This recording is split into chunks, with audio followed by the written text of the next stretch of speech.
기후 변화, 생물 다양성, 지속 가능성, 대형 산림 재난, 대한민국 산림을 둘러싼 글로벌 이슈와 메가 트렌드. 지난 50년 국토녹화 성공 역사를 따라 앞으로의 50년 미래산림 100년을 시작합니다. 대한민국 산림 100년 비전. 산림에서 국가 온실가스 배출량의 절반을 흡수해 탄소 중립 녹색 성장에 기여합니다. 임업인과 국민에게 돈이 되는 산업으로 만들어 국가 성장 동력이 되고 디지털, 탄소 중립을 접목한 매력적인 일자리로 청년에게 안정적인 미래를 꿈꾸게 합니다. 맑은 물, 깨끗한 공기 등 숲이 만들어내는 공익적 가치를 더욱 높이고 모두가 숲을 누리고 의료보험과의 연계로 국민 건강을 책임집니다.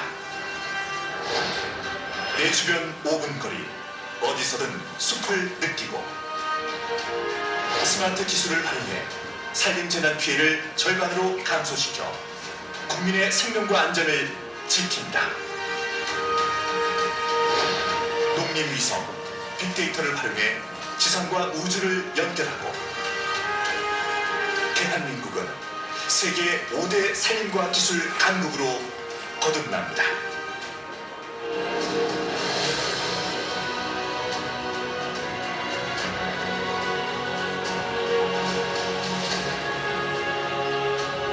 미래 세대에게 건강한 숲을 물려주고 산주 임업인에게 돈이 되고 국민 모두가 행복한 삶이 될 수 있도록 대한민국 산림의 가치를 더 끌어올리겠습니다. 예, 여러분 반갑습니다. 예,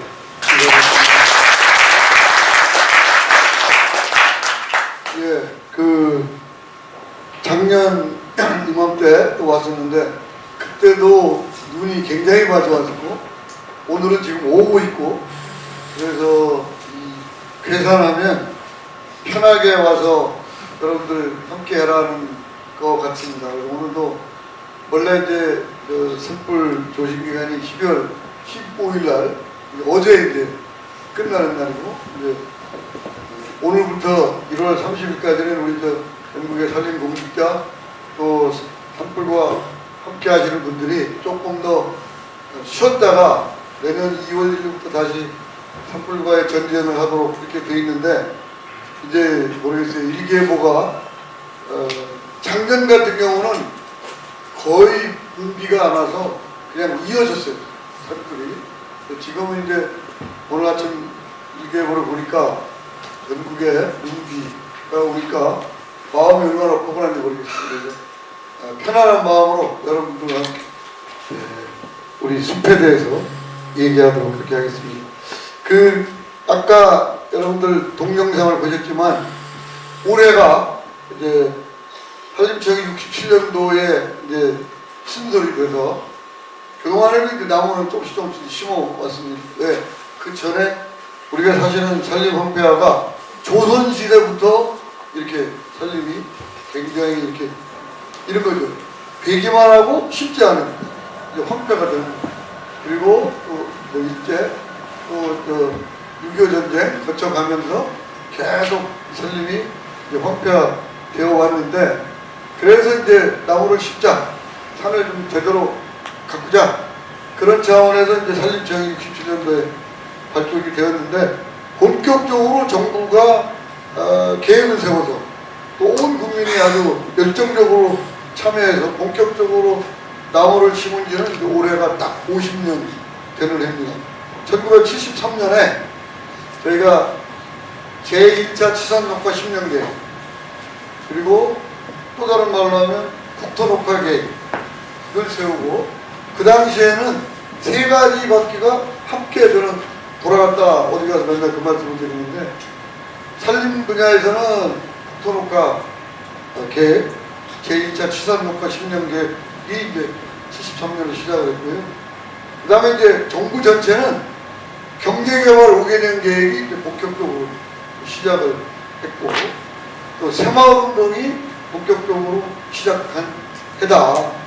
그래서 이 세 개가 동시에 이렇게 시작을 하면서 오늘날까지 이제 이어지고 와서 60년대부터 나무를 심은 총 면적이 125%입니다. 이따가 말씀을 드리지만 그래서 올해가 이제 뜻깊은 해다라는 말씀을 이제 드리려고 합니다. 그래서 50주년이 되는 해이기 때문에 여러 가지 이제 의미 있는 비전 선포도 하고 또 뭐 100대 명품 숲, 뭐 또 명품 숲길 뭐 이런 거 다 하고 또 100년 살림 비전도 선포로 아까 보신 그 동영상이 지난 50년, 앞으로의 50년 그래서 살림 100년을 어떻게 비전을 가지고 살림 정책을 이끌어갈 거냐 한마디로 하면 숲으로 잘 사는 대한민국 이게 이제 산림청이 나아갈 방향 산림 정책이 나아갈 방향이다 그런 말씀을 먼저 드리고요. 오늘은 여러분과 함께 아까 우리 임찬성 회장님께서 산림 산촌 르네상스 시대인데 좀 길어요. 여기에 산림이 의미하는 것은 산림, 숲, 산, 나무, 임업인, 산촌 이게 다 포함되는 포괄적 개념이다 라는 말씀을 먼저 여러분들한테 드리고요. 도대체 르네상스 시대는 뭐냐? 아까 얘기한 대로 숲, 그 다음에 나무, 산과 함께 임업인이 잘 살고 산주가 잘 살고 국민이 행복한 시대 이게 이제 제가 의미하는 산림 르네상스 시대입니다. 그럼 어떻게 가야 되느냐? 그래서 이제 지금부터 말씀을 드리도록 하겠습니다. 말씀드릴 거는 이제 여기 콘텐츠가 딱 나와 있는데 우리 숲의 현 주소 뭐부터 시작해서 마지막에 지금 산림청이 현안으로 임업인들과 함께 추진해야 될 현안 주요 산림 정책까지 말씀을 드리도록 하겠습니다. 먼저 제 소개는 저는 영어로 얘기하면 마이 히스토리가 산림청의 히스토리. 그러니까 제가 1978년부터 산림청에 근무를 했는데 산림청이 67년도에 발족했다고 그랬죠. 그래서 1대 2대 청장님이 오래 하셨어요. 그래서 저는 제가 34대 청장인데 10년 후에 1대 2대 청장님이 거의 10년 하고 3대 청장님까지 합해서 한 10년 가까이 하셨어요. 그리고 이제 제가 78년부터 산림청에 근무를 했으니까 3대 청장님하고 처음 근무를 시작해서 제가 34대 청장에 이르기까지 잠시 한 5년 반 대학에 가서 대학 교수 한 걸 제외하고는 3대부터 34대까지 계속 이어오고 있다. 그래서 저는 이제 제가 안 한 공무원 직급은 9급하고 8급만 못해보고 제가 이제 7급부터 시작을 해서 4급까지 산림청과 함께 40년 제가 7개월째 접어들었습니다. 40년 7개월. 대학에 가서 5년 6개월 해서 산림 임업과 종사한 지는 46년을 해서 나름대로 아까 말씀드린 마이 히스토리가 산림청 히스토리다 이렇게 해도 과언이 아니다. 그래서 저는 이제 우리 윤석열 정부 들어서 작년 5월 14일부터 제가 이제 34대 산림청장을 지금 해오고 있습니다. 그래서 오늘 이제 제가 언론도 많이 지금 노출되어 있고 또 특강도 학교 그 다음에 임원인들 시군 또 때로는 일반인 대상으로 경제인들 대상으로 하는 그 특강을 다니고 있는데 조금씩 뭐 내용은 다릅니다만 큰 틀은 이 틀입니다. 이게 왜 이틀로 제가 주제를 잡았냐? 이틀만 여러분들이 선물하게 하면 아, 산림정책이 어디로 가는 건가 하는 걸 금방 알 수 있어요. 첫 번째 문제는 산림이 자연이냐 자원이냐 가지고 완전히 이해관계가 다릅니다.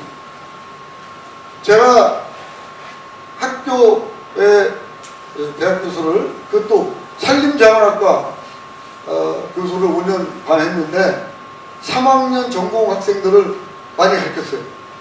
첫 시간에 제가 오리엔테이션 끝나면 제일 질문하는 게 산림이 자원이냐 자연이냐 라고 물어보면 그냥 거침이 없어요.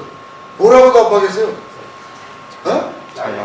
자기가 다니는 학과 이름이 산림자원학과인데 손 들으라고 그러면 산림이 자원이냐 그러면 손 안 들어. 산림이 자연이냐 그러면 손을 드는데 그냥 20%는 긴가민가해서 손 안 들고 한 80% 가까이가 전부 자신있게 자연이라고 손을 듭니다. 제가 답답하더라고요. 어? 1, 2학년 때 학생들을 어떻게 선생들이 가르쳤길래 자기의 다니는 학과 이름이 산림자원학과인데 옛날에 임학과고 자연이라고 자신있게 손 들려요. 지금도 자연생태주의자들은 지금도 거침없이 산림은 자연이다 이렇게 얘기를 하고 있어요. 그래서 제가 굉장히 힘듭니다. 산림청장은. 왜냐하면 우리 숲이 국토의 63%인데 가만 놔두라. 가만 놔두라. 어? 산불이 나도 가만 놔두고 그 다음에 여러 가지 숲에는 손을 대지 말아라. 자연생태주의자. 제가 표현을 극단적 확증 편향주의다. 저는 이렇게 표현하고 있습니다. 근데 그분들하고 제가 과학적으로, 논리적으로 지금 계속 논쟁을 하고 있어요. 아직도 안 끝내. 근데 제가 보면 안 끝날 것 같아요. 왜? 그분들이 생각하는 거는 숲을 보는 산과 나무와 숲은 그냥 자연 생태니까 그래서 저는 제가 좀 심하게 표현하면 우리가 그럼 도대체가 구석기 시대로 가자는 소리냐. 저는 그 얘기를 여러분들이 하는 거예요. 오늘도. 숲은 정답은 소중한 자원이면서 또 지구를 지키는 자연인 거예요. 정답은 자원이냐 자연이다. 그럼 어떻게 해야 되냐? 자원적으로 접근해야 되고 자연적으로 접근해야 돼. 접근 방법. 그냥 한쪽만 생각하면 안 된다. 거꾸로 여러분들 한번 생각을 해보세요. 자원이라고 생각하는 분들은 경제적 측면을 생각하는 분들은 다 자원으로 생각해요. 자원. 한번 보세요. 제가 예를 하나 드릴게요. 우리나라가 예를 들어서 아까 우리 임찬성 회장님께서 전국에 산림을 갖고 있는, 산을 갖고 있는 분이 219명이라는데 희소식이 뭐냐면 산을 갖고 있는 분들이 점점 늘어나요. 줄어드는 게 아니에요. 그래서 220만 명이 됐어요. 1년 사이에 수천 명이 늘어서 최근의 통계는 220만 명. 산을 갖고 있는 분들의 목적이 뭐냐라고 물어보면 다양해요. 제일 많은 분들이 선대로부터 물려받은 내가 산이다, 종중산이다 라고 하는 분들도 있어요. 그런데 산을 갖고 있는 분들이 내가 산을 왜 갖고 있니? 그러면 부동산을 갖고 있는 분들도 있어요. 근데 제가 얘기하는 임업인들, 산을 갖고 계신 임업인들은 자연으로 볼까요? 자원으로 볼까요? 자원으로 봐요. 자원으로. 임업인들.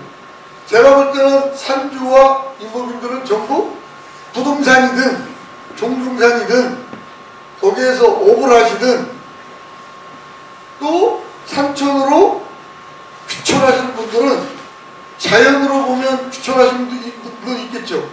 그냥 자연 생태를 즐기려고 오시는 분도 있지만 산천으로 오셔가지고 내가 사는 산천 속에 산을 통해서 내가 일상이 되고 소득원이 돼야 그게 산이잖아.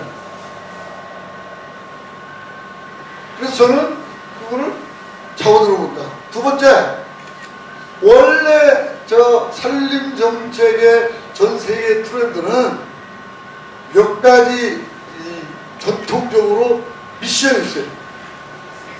산림정청, 뭐 산림부, 뭐 이름은 뭐 어찌됐든 다 뭐 다를 수 있지만 국가마다 미션이 뭐냐? 산림을 통해서 산과 함께 사는 주민들, 그 다음에 산촌에 사는 사람들을 통해서 뭐로 해야 되느냐? 경제적 가치를 창출해요. 쉽게 얘기하면. 먹거리 자원을 공급을 해야 돼. 먹거리 자원. 우리 국민들이 일반적으로 농산물이다라고 하지만 법적으로는 구분이 돼 있어요. 논밭에 나오는 먹거리 자원은 농산물, 산에서 나오는 먹거리 자원은 임산물. 그 법으로 돼 있어요. 그래서 산에서 나오는 임산물이 뭐냐? 대표적인 게 밤, 잣, 호두, 대추, 더덕, 고사리, 산나물, 산양삼, 뭐 실수 없어요. 어? 뭐쫙 얘기해요. 두루, 뭐, 또 얘기할까요? 산초, 뭐, 굉장히 많아. 어? 거의 100가지 가까이, 100가지. 그거를 전통적으로 각 국가가 임산물을 산에서 채취가 아니라 채취 또는 재배를 해서 공급을 해라 이거. 그래서 내가 산과 함께 나는 임산물 생산, 가공, 유통하시는 분들은 내가 그걸로 인해서 부가가치를 높이고 국민들한테는 뭘? 무농약. 그야말로 무농약, 농약 치는 것도 일부 뭐 품목별로 있으면 가급적이면 무공해, 청정, 저희는 숲푸드라고 숲푸드. 어? 숲푸드. 무공해, 청정, 숲푸드. 그게 이퀄 임산물. 산에서 나는 국민들이 하는 농산물. 두 번째는 미리 제가 말씀드릴게요. 전 세계적으로 산림청이 해야 되는 건 뭐냐면 목재를 가장 안정적으로 공급을 해주고 물가 안정에 도움이 될 수 있도록 목재 자금률을 높이고 그 다음에 싼 가격에 가급적이면 왜냐면 지금부터 제가 말씀드릴게요. 목재는 뭐냐? 우리나라의 경우에 1년에 목재를 얼마나 쓰느냐? 네? 손들어. 선물 드릴게요. 1년에 우리나라 목재를 얼마 쓰느냐예요. 얼마? 목재. 여러분 깜짝 놀랄 거예요. 취향강에서 제가 답을 할게요. 3천만 세제곱미터. 그러면 감히 여러분들 안 잡힐 거야. 3천만 세제곱미터면 이 도대체가 어느 정도인지. 3천만 세제곱미터가 목재가 가벼운 목재가 있고 무거운 목재가 있어요. 비중이. 그냥 쉽게 여러분들 이해를 돕기 위해서 비중이 1이라고 생각하면 부피를 무게로 환산하면 1톤 초록으로 3천만 대 분을 여러분들이 지금 쓰고 있는 거예요. 1년에. 우리나라 5천만 인구가 어떻게 쓰느냐? 가장 많이 쓰는 게 종이 뻘프예요. 여러분들 그 아침에 일어나서부터 생활할 때까지 나는 하루라도 휴지를 나는 막 죽어도 안 쓴다. 나는 뭐 자연 생태주의잖아. 나무를 베면 안 되니까 에? 나는 뭐 하루 종일 24시간 잠자는 시간 빼놓고 나 하루 종일 휴지 한 번도 안 써요. 손들어 휴지. 그 다음에 여러분들 아들, 딸, 손주 애들 태어나서 나는 막 환경론자니까 옛날로 말하면 광목 빨아서 쓰는 기저귀 난 그거 쓴다. 나는 일회용 기저귀 안 쓴다. 손들어 한 사람 누구잖아. 종이가 그러니까 아니 지금 예를 들어서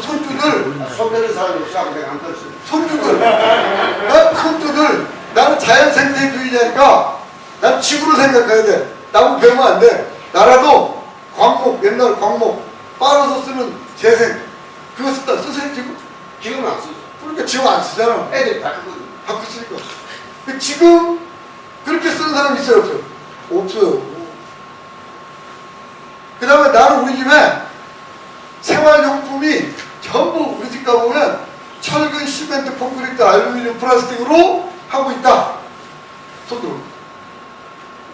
철근, 콘크리트, 시멘트, 알루미늄, 플라스틱을 쓰는 사람도 문제가 많은 사람. 왜? 그거는 석유 제품, 화석연료 제품이기 때문에 지구를 이산화탄소를 많이 발생하는데 엄청나게 거꾸로 도움을 역행하고 있는 거예요. 그 다음에 여러분들이 혹시 여기 건축하시는 분들 계세요? 건축. 건축. 나는 건축하는 회사의 사장이고 임원인데, 우리 건축하는데 나는 죽어도 목재, 나무 한 번도 안 쓴다. 손으로. 나는 죽어도 나는 안 써. 왜? 산에 있는 나무가 얼마나 이게 소중한 나무인데, 내가 나무를 베지 말라고 내가 주장하는 사람인데, 나는 생활 속에서 안 쓴다. 그 다음에 여러분들 가구, 집에 있는 가구, 예를 들게요. 책상. 나 우리 집 책상은 철근, 콘크리트, 시멘트, 알루미늄, 플라스틱으로 만들었다. 손으로. 우리 애들 의자, 그러면 내가 우리 집 가보면 전부 마루판이 있는데, 내가 우리 집 마루판, 나는 우리 집 마루판 안 써. 왜? 산에 있는 나무 베야 되니까 나는 그냥 비닐장판 깔았다. 손으로. 우리 집 뭐 도로 있으시겠지. 나무 장판 안 깔고 비닐장판 깔고. 그 다음 우리 집 침대, 나는 뭐 돌로 만들고 철근, 콘크리트, 시멘트, 알루미늄, 플라스틱으로 만들었다. 손으로. 아무도 안 계시잖아요. 그렇게 해서 쓰는 나무가 1년에 얼마냐? 3천만 세제곱미터다 얘기예요. 1톤 추론으로 3천만 그루. 그러면 전 세계 80억 명이 1년에 나무를 얼마나 쓸까? 우리는 3천만 세제곱미터.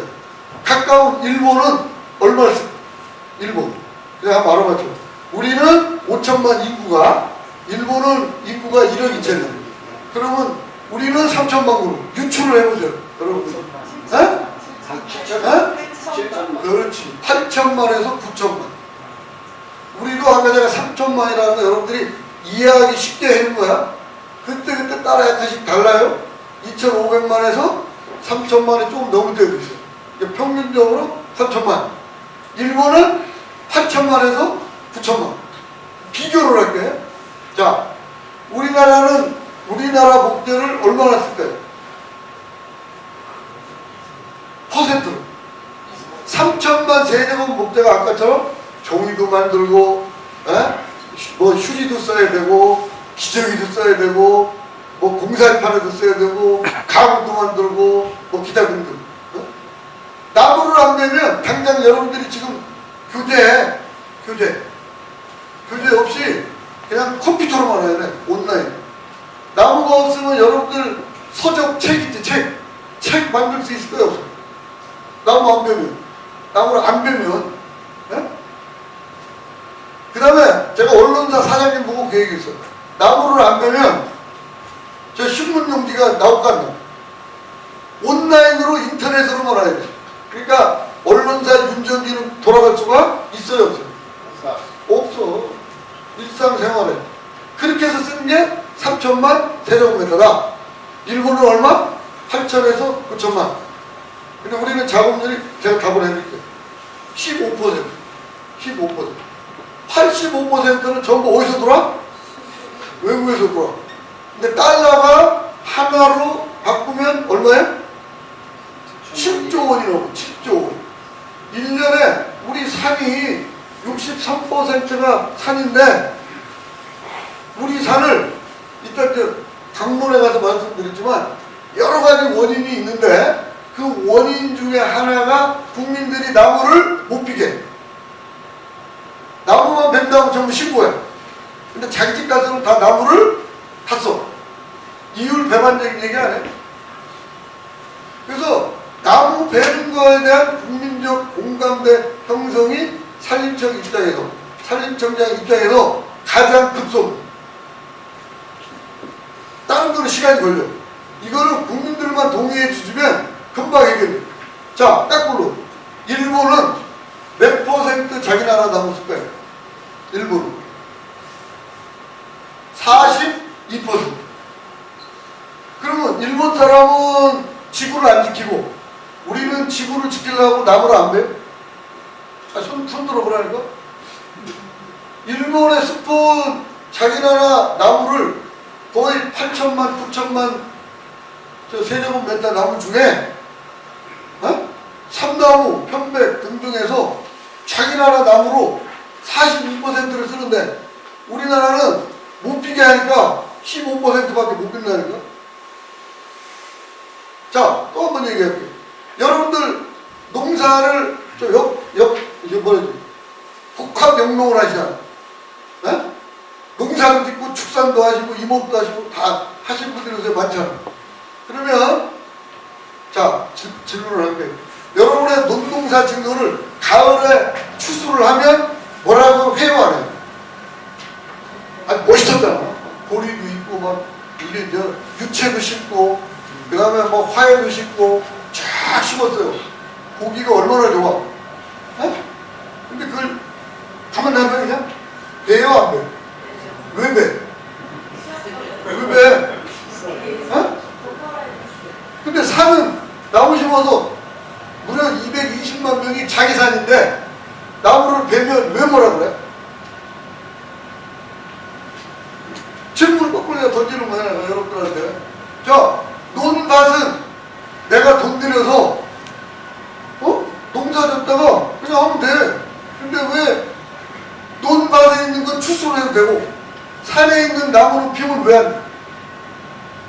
어장에 가서 양식을 해. 바다에 있는 수산물들을 배에서 먹어요, 안 먹어요? 차이가 뭐예요? 왜 차이? 제가 지금 막 강하게 여러분들한테 좀 차이가 요것 때문이죠. 환경. 논밭은 주로 평지에 있고 그 다음에 논밭은 1년생 작물이에요. 산에 있는 나무는 수십 년생이요. 우리나라의 경우에는 경사도가 있어. 그러면 산에 나무가 없으면 무슨 말이 나와요? 산사태가 나고, 그 다음에 산에 나무가 없으면 무슨 황량해 보이죠. 그죠? 그렇기 때문에 여러분들이 지금 다 반대하는 거 아니에요? 근데 안 비면 뭐가 문제예요? 3천만 세제곱미터의 나무를 어디서 공급할 거냐니까. 근데 지금 문제가 뭐냐? 뭐 여러 가지 얘기를 제가 해드리지만 러시아 우크라이나 전쟁이 지금 벌어졌어요. 지금도 하고 있어요. 그러면 러시아에서 우리가 나무를 들을까 안 들을까? 우크라이나에서 나무를 들을까 안 들을까? 그럼 어떻게 해요? 그럼 러시아 우크라이나에서 들었던 나무들을 다른 나라에서 들어야 되죠. 그러면 나무값이 올라갈까요? 안 올라갈까요?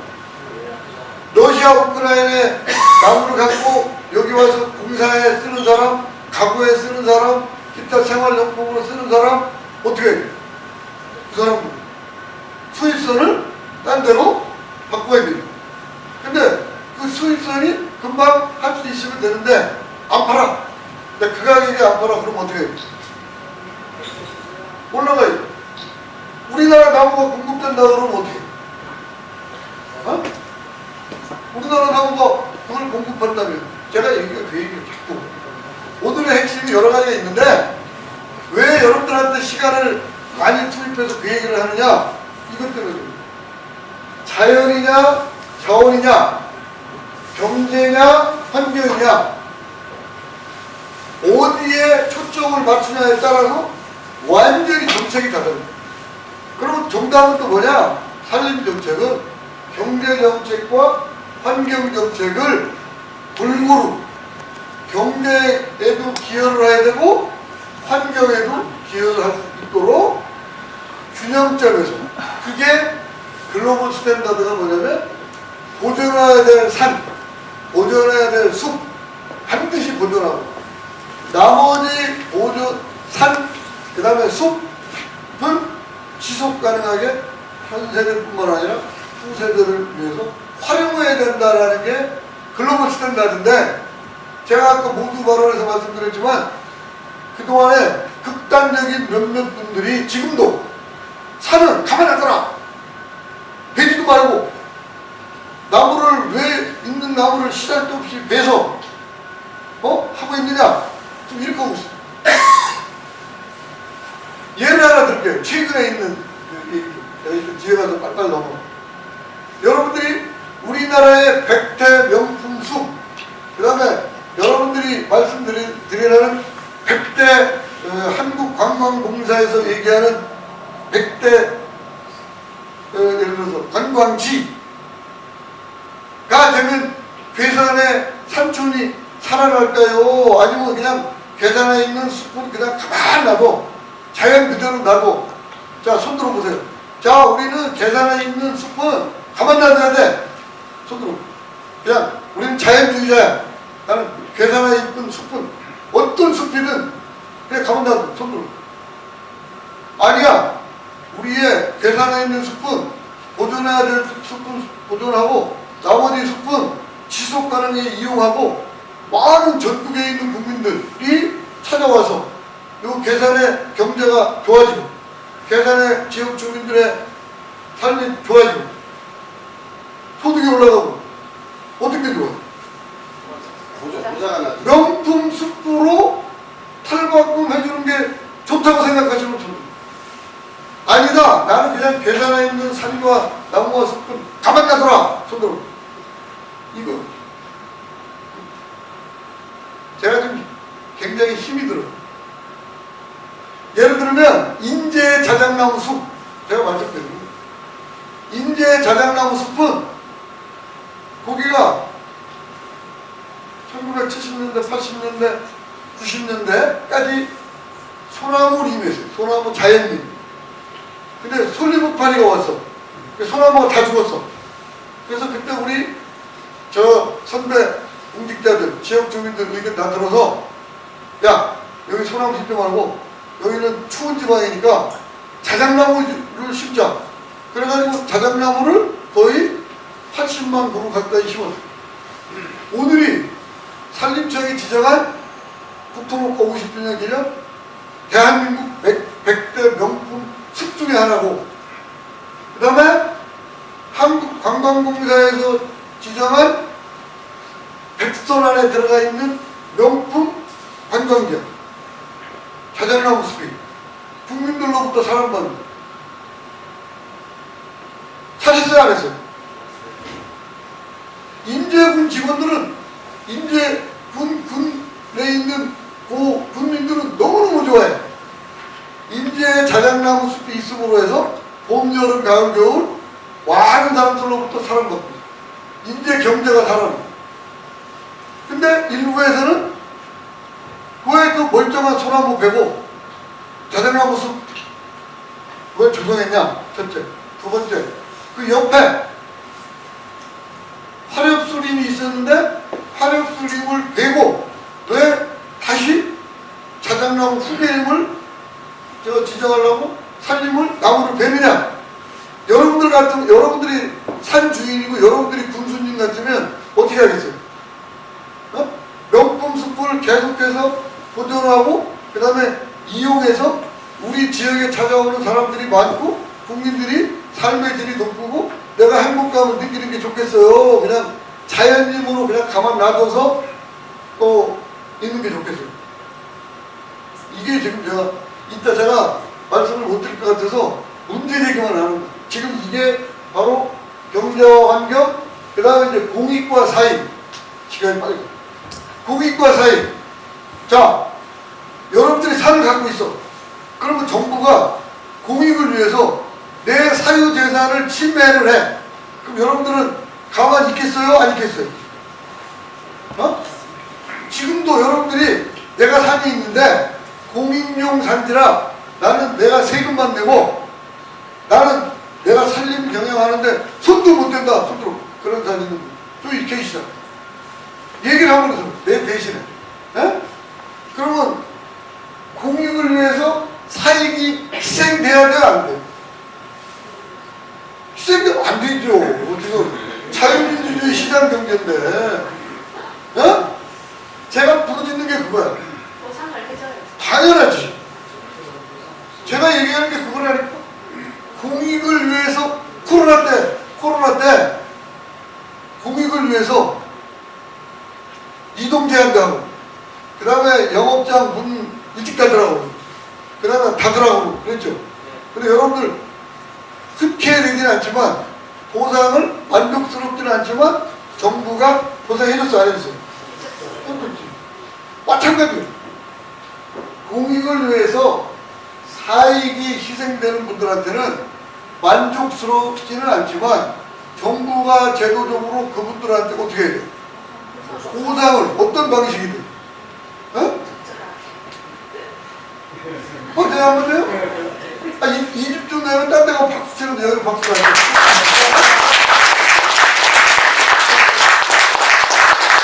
내가 사립정당이라고 지금 주장하는 게 그거라니까.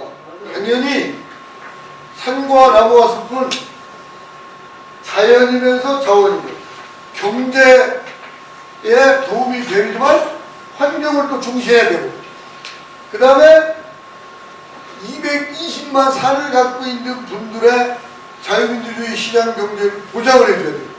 그렇다고 해도 공익도 생각을 해야 되니까 공익을 위해서 예를 들어서 여기는 무슨 댐이죠? 괴산댐. 괴산댐 주변에 산을 갖고 있는 숲을 갖고 있는 분들은 여기는 발전용이라 좀 들어가나? 예를 들어서 저 상수원 보호구역 주변에 있는 내가 산을 갖고 있어. 그분들 자기가 자기 마음대로 산을 막 경영할 수 있을까 없을까? 못하잖아. 그런 데를 우리가 이제 산림보호구역으로 묶여 있어요. 그런 데는 어떻게 해야 돼? 보상을 해줘야지. 본인한테 만족스럽지는 않지만 보상해주는 시스템을 갖고 있어야 될 거 아니냐 이거. 제가 지금 그런 정책을 계속 추진하고 있고 계속 이어가고 있습니다.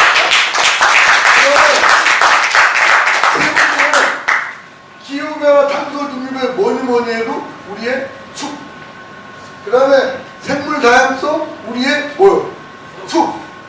그 다음에 현 세대뿐만 아니라 미래 세대의 삶의 터전이고 쉼터고 그 다음에 우리의 건강, 휴양 뭐 이런 책임지는데 어디에? 숲. 지속 가능성. 근데 산에 나무가 없으면 산불이 나요 안 돼? 근데 지금 우리가 산이 울창하게 돼 있잖아. 거꾸로 산에 산불이 안 나려면 산에 나무가 없어야 돼. 그죠? 산불만 생각하면. 근데 산사태를 생각하면 산에 나무가 있어야 돼 없어야 돼? 있어야 돼. 그죠? 이게 다 복합적으로 연결돼 있다 이 얘기예요. 그러니까 이 산림 재난에도 우리 숲을 어떻게 잘 과학적으로 보존하고 갖고 가느냐 이게 굉장히 중요하다. 그러니까 결론적으로 얘기하면 어느 한쪽만 극단적으로 생각하면 돼야 돼요. 아까 우리 임찬성 회장님이 발언하실 때 그 얘기했어요. 저는 확 받아. 산림이 갖고 있는 다양한 기능, 네? 다면적 기능, 경제, 환경, 사회, 문화, 재난 요거를 전체를 어떻게 하모나이즈 할 정도로 산림 정책을 가야 그거는 선진국 산림 정책이다. 네? 이해 가셨어요? 네. 그 다음에 네 번째는 그럼 도대체가 산과 나무와 숲이 있으면 일자리가 생기냐? 사람들은 자연으로 보면 일자리가 생길 거야 안 생길 거야? 환경으로 보면 일자리가 생길 거야 안 생길 거야? 안 생길 거야. 그래서 저는 양면의 일자리, 그린 일자리를 어떻게 지역 주민, 지역사회, 그 다음에 전체 산림과학을 전공하는 사람들, 그 다음에 높게 얘기하면 산림산업에 어떻게 일자리를 창출해 줄 거냐, 이게 이제 산림정책이 나아갈 방향입니다. 그 다음에 마지막, 여러분들 한번 보세요. 자, 자기 아파트나 주택을 하려면 세 가지가 있어, 세 가지. 요즘 젊은 사람 기준으로. 네? 젊은 사람 기준이라는 건 하나가 추가가 되더라고요. 제일 먼저 여러분들이 저 아파트든지 주택을 얻으려면 주로 무슨 권? 네? 아, 여기는 습세권부터 얘기하네. 제일 1번이 뭐요? 역세권. 왜 그래? 왜 역세권이야? 그럼 두 번째가 숲세권. 숲. 왜? 이제 뒤에서부터 얘기해. 그 다음에 세 번째, 젊은 부부들, 아이들이 있는 분들은 플러스 알파로 더 좋은 게 뭐예요? 그렇지. 내 아파트 주변에, 내 주택 주변에 학교가 있는, 초등학교, 중학교, 고등학교 있는 데가 훨씬 좋다. 그래서 이 다섯 번째는 국민들한테 얼마나 다가가느냐, 산림복지 서비스.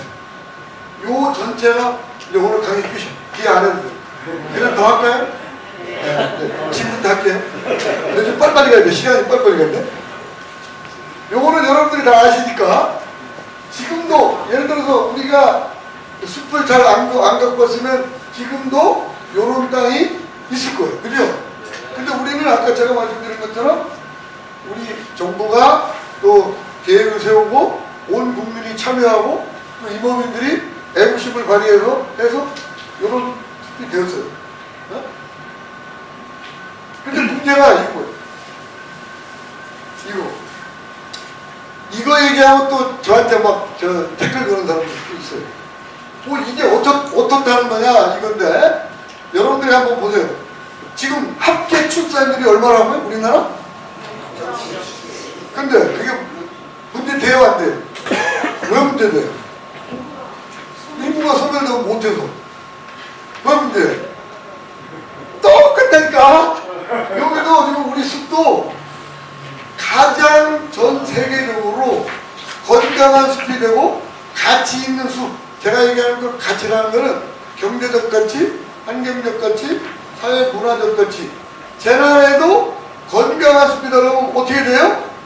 이게 고르게 분포되어야 돼요. 근데 우리는 지난 50년간 황폐된 숲에는 나무를 심어서 이렇게 30년 이상이 대부분을 차지해요. 근데 그 이후에 아까 다시 또 돌아가. 여러 가지 이유가 있지만 가장 큰 원인 중에 하나가 나무를 못 피게 해. 그러니까 못 피게 하니까 심을 데가 있어요, 없어요? 없어요. 그러니까 애를 안 낳아. 숲도 이렇게 어린 나무가 없어. 근데 세월이 흐르다 보면 얘가 10살짜리가 20살 되고 30살 되고 계속 가야 돼. 다른 나라 가장 제가 대표적인 게 핀란드를 그러는데 우리나라처럼 산이 많고 숲이 많고 있는데 경제적으로 가장 숲을 활용하는 데가 핀란드. 근데 이 나라는 어떻게 그러냐? 골고루 있어. 골고루. 10살, 20살, 30살, 40살, 50살 쫙 돼. 그러니까 지속 가능하게 로테이션이 돼. 근데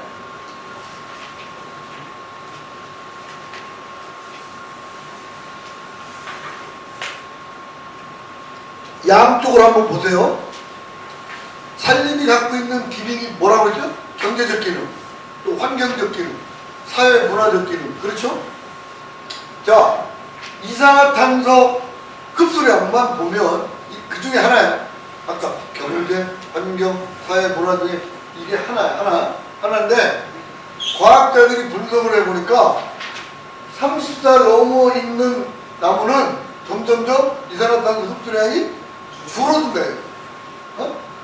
그러니까 제가 말은 한 측면만 보는 거예요. 한 측면. 이산화탄소 흡수량만 보면 나무를 몇 살에 잘라야 돼? 그렇지. 요것만 보면. 네? 근데 잘못 오해하면 이제 우리 산림청에서 30억 그루 나무를 심겠습니다. 그러니까 2022년도에 요것 때문에 30억 그루 나무를 심겠습니다. 그러니까 언론에서 그 나무 5일도 심는데 그랬더니 30년 이상 나무 다 잘랐는데 이렇게 이게 저는 오해를 하고 있는 거예요. 그러니까 산림청이냐 산림 파괴청이냐 그게 아니거든요. 그러니까 나무의 종류별로 30년 이상이 되면 제가 이게 중학교 때 2학년 키인데 안 자라. 중학교 2학년 키 그대로 우리 나무도 수종에 따라 그 이상 자라는 나무도 있고 안 자라는 나무도 있고 이산화탄소 흡수량이 더 되는 데 있고 덜 되는 데 있어요. 여기 이것이 이제 과학자들이 얘기하는 거고, 옆에 있는 건 또 뭐냐? 옆에 있는 건 여러분들이 내가 사업을 해. 투입대 산출 비용이 맞을 때 뭐라고 그래요? 소원이 분기점. 에? 그죠? 그것도 유식한 얘기를 하면 경제성 비시 분석이라고 하잖아요. 에? 비시 분석. 소원이 분기점이 어디로 가느냐? 내가 얼마를 투자해서 얼마를 내가 산출하려면 어느 때가 가장 나무를 심어서 되는 게 맞느냐? 어? 이게 그거. 요것도 감안하고 나무가 생장량까지 다 포함해서 경제적으로 봤을 때, 그 다음에 또 환경적으로 봤을 때, 야, 자연인 말고 나무를 심은 나무가 몇 살 때 자르면 가장 경제적 가치, 환경적 가치가 좋냐? 요거 보시면 구그림이 더 길죠? 왜? 구그림은 국가를 위해서, 그 다음에 또 뭐요? 국가는 산림청이 관리하는 땅은 공익이 먼저예요? 사익이 먼저? 공익이지. 그러니까 인목 축적을 좀 더 키워서 나름대로 국가가 필요할 때 구그림에서 나무를 공급해 주자. 이 길어요. 이게 길어. 근데 기업은 뭐를 추구해? 이윤을 추구해. 그러면 기업은 아까 얘기한 대로 손익분기점 있는데 더 내가 나무를 키울까요? 안 키울까요? 어? 여러분들이 지금 기업을 운영하고 있어. 내가 나무 심었어. 근데 나무를 내가 요렇게 하면 필 수 있는데 그냥 더 키울까요? 안 키울까요? 안 키우지. 그래서 정부가 과학적 근거에 의해서 요거를 다 포함해서 구글인 공사율이 기업 경영률을 구분을 해서 그것도 수정별로 다 특성이 있기 때문에 나무를 요때 되면 좋겠습니다 라는 게 이것도 뭐예요? 우리만의 문제가 아니라 전 세계 지구촌이 글로벌 스탠다드. 그래서 제가 이걸 또 오해할까봐 여러분들한테 영어로 얘기할게요. 영어로. 하나는 내추럴 포레스트예요. 내추럴 포레스트는 어디다 포커스를 맞춰요? 주로 환경, 공익, 내추럴 포레스트. 그 다음에 영어로 커머셜 포레스트. 커머셜 아시죠? 내가 우리로 말하면 그걸 뭐라 그래요? 경제림. 우리는 경제림이라는 경제림 하니까 사람들이 잘 몰라. 그래서 저는 어디 가면 경제림 얘기 잘 안 해. 그냥 영어로 커머셜 포레스트. 금방 이해 가요? 나무는 커머셜 포레스트 나무 왜 심어? 잘라서 목재로 쓰고 돈을 벌려고. 목재도 공급하고 내가 돈을 벌려고. 이거예요. 알기 쉽게 여러분들한테 얘기하는 거. 그러니까 이거가 조화되는 걸로 정책을 가지고 가는데 여기에 걸림돌이 국민적 공감대가 아직도 형성이 안 된다. 이해가 금방 가시죠? 네. 주변에 꼭 얘기하세요. 나무를 근데 그렇다 해서 이거는 경관이 필요하고 보존이 필요하고 이런 나무 잘라는 소리가 절대 아니에요. 오해의 소리가. 그러니까 그 이해의 살림. 근데 그냥 개략적으로 말씀드리면 국제적인 표준이 3을 갖고 있으면 3분의 1 이상은 보존해요. 환경을 생각하고. 그리고 나머지 한 3분의 2 정도는 경제개발도 해야 되고, 그 다음에 아까처럼 우리가 목재 공급도 해야 되고, 그 다음에 소득원도 개발해야 되고, 지역경제 발전도 해야 되고, 그러니까 한 3분의 1 이상은 보존하고 철저하게. 나머지는 어떻게? 지속 가능하게 이용해라. 이게 산림 정책의 근간이다라는 걸 제가 계속해서 말씀드립니다. 그럼 어떻게 하느냐? 이렇게 나무를. 그러면 어떤 사람은 이걸 배주니까 그럼 처음부터 저 600그루 심지 왜 이게 5,000그루 심어서 이 600그루 랭기냐? 여러분들 농사 지셨잖아요. 농사. 배추 농사 지세요. 배추 농사 짓는 거죠. 배추 농사. 배추 잘 안 지시나 보네. 저는 우리 어머니 따라서 어렸을 때 배추 농사 접었어요. 배추는 그때는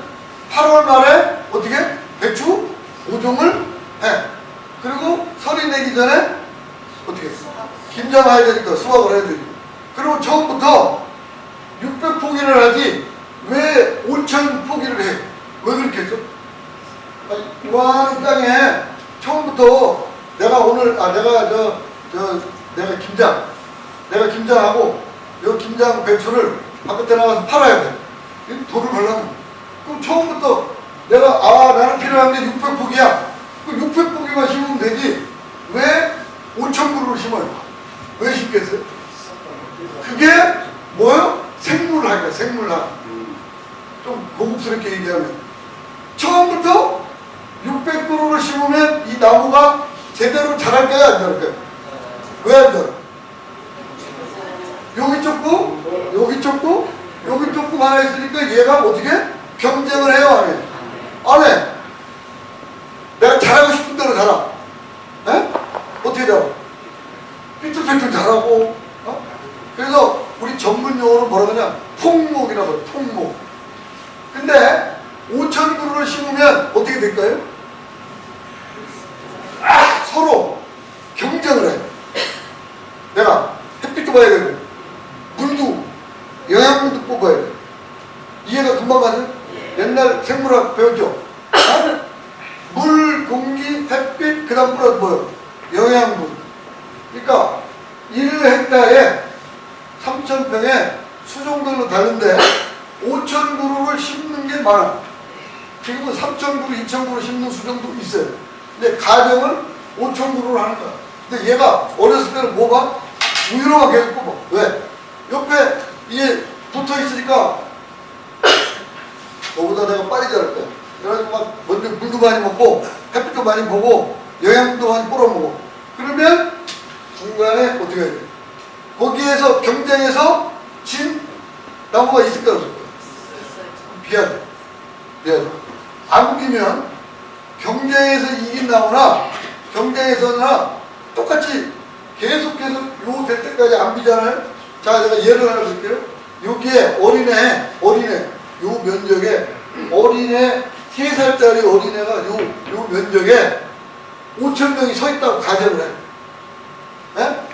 근데 요 30년 3살짜리 여기 올라오라니까 여기 딱 해서 5000명이 서 있었어. 근데 30살짜리가 5000명이 여기 서 있을까요? 없을까요? 왜 5천? 키도 커지고 덩치도 커졌죠. 근데 우리 숲이 지금 어떻게 돼 있어? 숲가꾸기를 안 한 숲은 3살짜리 있는 숲이 왜? 동물은 먹이를 찾아서 물을 찾아서 좋은 환경을 찾아서 갈 수가 있어요, 없어요? 근데 나무는 지가 이동을 할 수가 있어, 없어? 없어. 그러면 똑같은데 5000그루 심었어. 한 번도 손을 안 베렸어.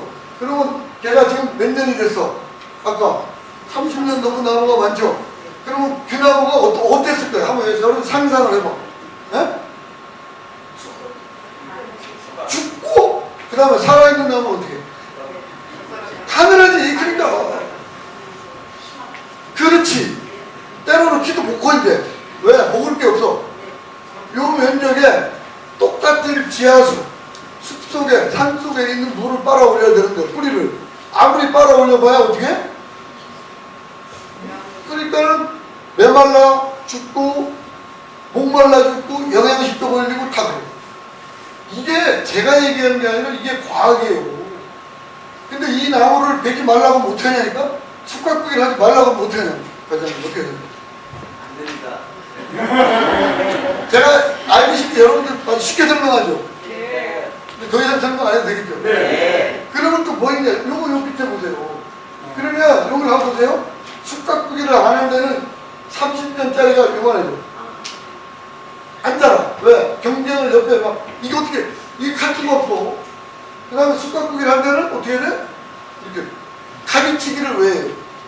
지가 나무의 종류별로 낙지가 그냥 되는 나무가 있어요. 근데 대부분의 나무는 가지를 자르줘요. 근데 나중에 목재를 쓰려면 어떻게 해야 돼? 근데 가지가 있는 나무를 자르면 어떻게 해야 돼? 구멍이 30년 됐는데 30년 된 동안 가지치기 안 한 나무를 쓰려면 어떻게 해야 돼? 옹이가 많지. 구멍이 빵빵 뚫려져 있지.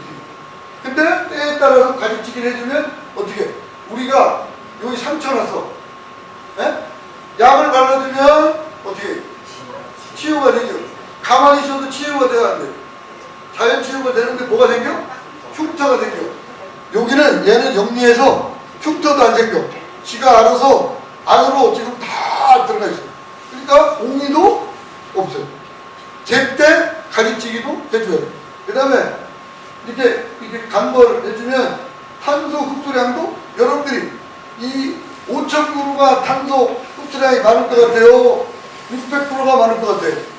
상식적으로 생각하면 5,000그루가 많을 것 같죠?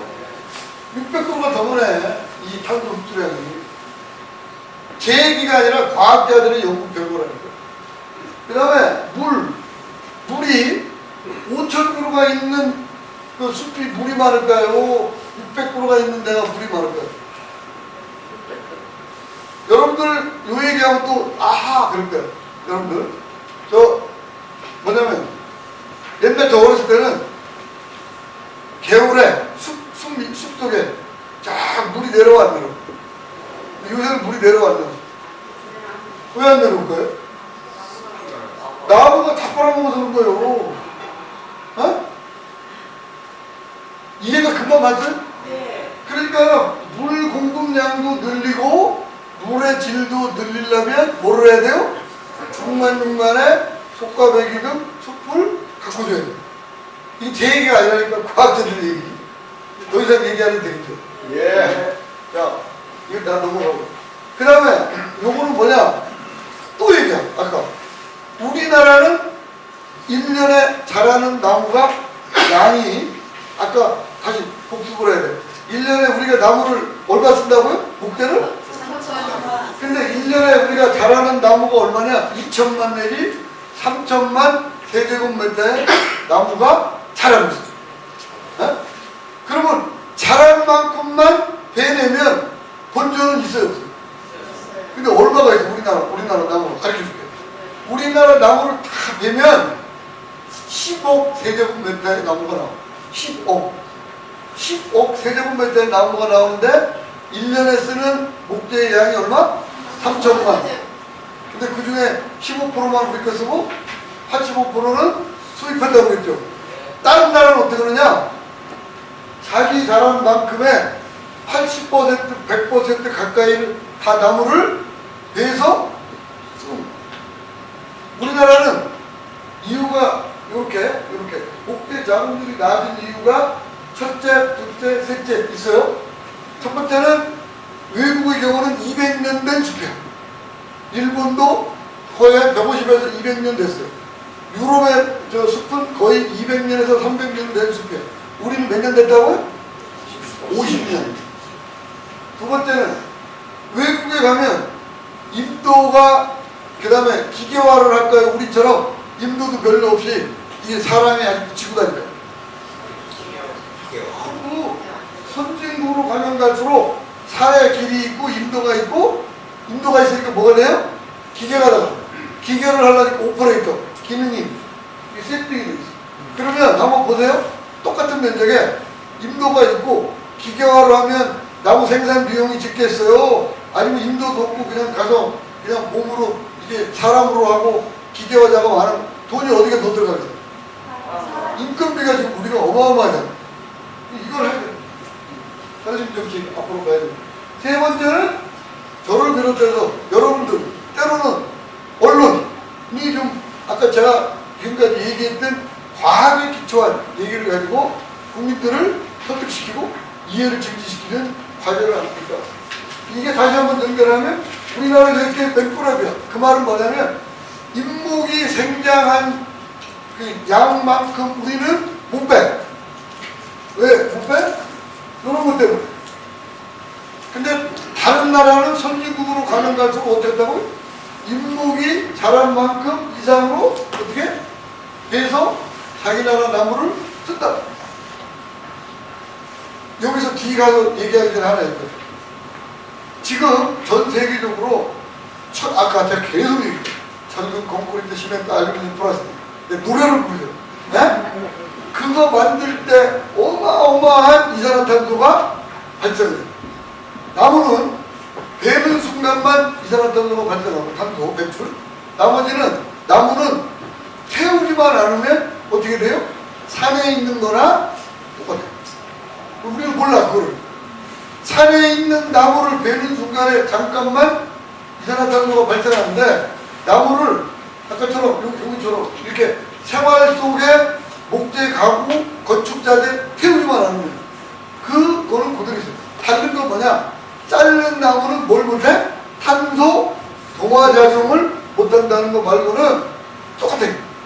그래서 지금 전 세계적으로 엊그제 지금 기후변화, 그러니까 당사국총회가 있었어요. 우리 대표단도 갔다 왔어요. 결론이 뭐냐? 앞으로 석탄, 네? 석탄 제품, 그 다음에 화석연료 제품 한꺼번에 못 줄이니까 원래는 줄여야 되는데 그게 줄이는 게 현실적으로 안 맞잖아요. 그러니까 점점점 줄여가자. 그러면 줄여가면 그 대체제가 뭐예요? 목재야, 목재. 근데 남의 나라 목재, 자기 나라 목재. 자기 나라. 왜? 남의 나라 목재를 두르려면 어떻게 해야 돼? 수입을 하려면 어떻게 해야 돼? 배에 실어서 위치로 와야 될 거 아니야. 그럼 배에서 뿜어내는 이산화탄소 발생이 얼마야? 그래서 국제적인 글로벌 스탠다드가 이제 뭐냐? 각 국가별로 그 철근, 콘크리트, 시멘트, 알루미늄, 플라스틱 대신에 목재를 많이 쓰되 남의 나라 목재 말고 자국의 목재를 써라. 그리고 목재를 쓰더라도 가능한 이 이동거리를 적게 해서 예를 들어서 괴산에 있는 목재는 가능하면 괴산의 바운더리 100km. 왜? 이동할 때 이산화탄소를 덜 발생하게 하자. 그럼 어떻게 돼요? 괴산에 있는 나무가 플랫폼이 돼서 괴산 옆에 뭐가 생길 거예요? 그럼 그걸 하라는 게 국제적인 협의. 이제 우리나라는 지금 수입 목재로 85%라기 때문에 인천, 부산, 군산 전부 항구 도시에 다 돼 있어요. 그래서 거기가 아무래도 이제 구조조정이 될 거예요. 그러니까 괴산이 제가 나무 얘기만 계속 했지만 나무, 그 다음에 정원, 기타 뒤에서 얘기할 거 해서 그 지역이 숲으로 잘 사는 괴산, 숲으로 잘 사는 충청북도, 숲으로 잘 사는 대한민국 말을 듣냐는 뜻이 그런 이해가 갔어요, 그런가? 네. 근데 이제 때가 온 거야. 과거에는 안 통했는데 이제 탄소 중립 시대가 오니까 이게 나무가 많고 숲이 많고 산이 많은 도시가 뜨는 거예요. 저는 그게 확실합니다. 이거 얘기 안 해도 되겠죠? 네. 그래서 어디 가면 그 얘기를 꼭 해요. 여러분들이 10억의 돈이 은행에 있어. 비유법을 제가 많이 쓰는 거예요. 그러면 내가 그래도 좀 잘 살려면 내가 이자 3천만 원 나오는데 세금 떼기 전에 3천만 원 갖고 쓰고 원금만 있으면 내가 생활이 풍족해요? 아니면 나는 3천만 원 쓰면 안 돼. 나는 500만 원 갖고만 쓸 거야. 그러면 내 생활이 풍요로워야 안 풍요로워? 안 풍요하지. 근데 그러다가 어떻게 어느 날 불이 나. 예를 들어서 산에 자란 나무를 갖다가 내가 써서 생활 속에서 쓰면 되는데 계속 아까워. 그리고 반대해. 근데 어느 날 갑자기 불이 나버렸어. 아까워 안 아까워? 아씨 그 불 나기 전에 내가 좀 써서 생활 속에서 쓰면 되는데 내가 이해를 시켜 얘기하는데 말 되죠? 불 나라는 소리가 아니에요. 그 얘기를 또 내가 왜 하느냐? 작년에 나무 심은 면적이 2만 헥타르 5천만 원. 불로 태운 면적이 얼마인지 아세요? 3% 2만 2천 원. 되겠어요? 안 되겠어요? 여러분 어떻게 해야 돼?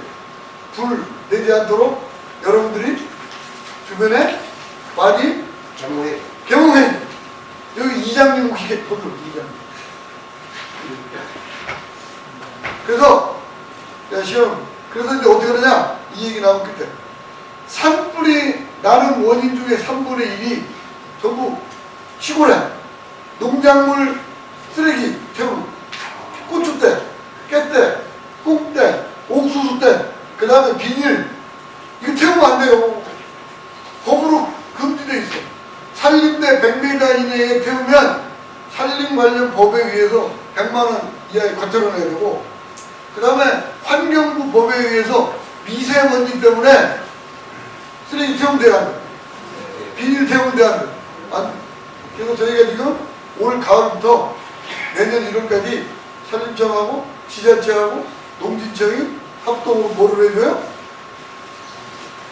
아예 태우지 말라고 하는 것보다 우리가 가서 아예 화세를 해주지. 고추대, 깻대, 콩대, 뭐 옥수수대, 뭐 기타 전부 파쇄해준다니까 우리가. 그러니까 오늘 강의 듣고 나서 야 산림청이 지방자치단체하고 해서 고추대, 깻대, 콩대 산불 위험이 있으니까 미리 파쇄해준다. 그 이장한테 가서 좀 얘기 좀 하시고, 네? 신청하세요. 괴산군에 정원사립과 신청하면 다 이게 파쇄해주면, 그 파쇄해주면 뭐가 좋아? 거름이 된다니까. 알겠습니까? 인도 얘기 또 해야 돼. 인도를 제가 인도 전도사인데 이 세 가지 기능이 있어요.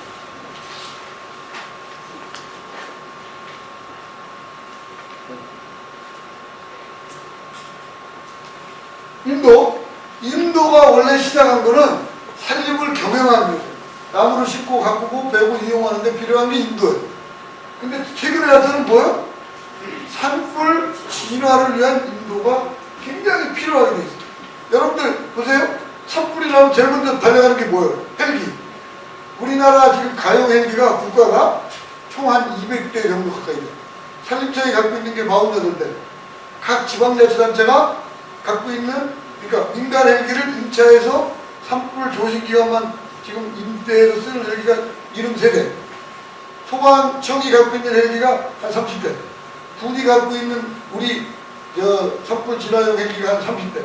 기타 등등. 그래서 한 200대 되는데, 낮에는 헬기로 끄는데 마지막 산불을 끄려면 뭐가 있어요? 밑에 보세요. 낙엽이 이렇게 두꺼워요. 그러니까 밑에 가서 뭐를 해요? 지상진화대원이 가서 마무리를 해요. 마무리를 안 하면 불을 끈 것 같은데 바람 불으면 다시 사. 밤이 되면 헬기가 뜰 수 있을 거 없어요. 못 떠. 그러니까 밤에는 불을 끌까요? 못 꺼요. 그동안에는 거의 못 껐어요. 지금은 인도를 계속 만들어서 밤에 헬기가 철수하면 인도 따라서 이런 산불 진화 차량이 가서 불을 꺼요. 대표적인 게 합천에 올해 합천에 불이 났어요. 근데 늦게 났어요. 근데 헬기가 철수할 때 진화율이 10%예요. 근데 딴 사람은 이게 밤에 불이 계속 나서 이게 어떻게 되나 그랬더니 아침에 제가 밤 한숨도 안 자고 현장에서 지휘를 했거든. 아침에 진화율이 몇 퍼센트? 92%. 여러분 지금 안 믿죠? 인도가 있는 지역이었어요. 그 지역. 그러니까 인도 따라서 이렇게 진화 차량이 가고 진화대원이 가서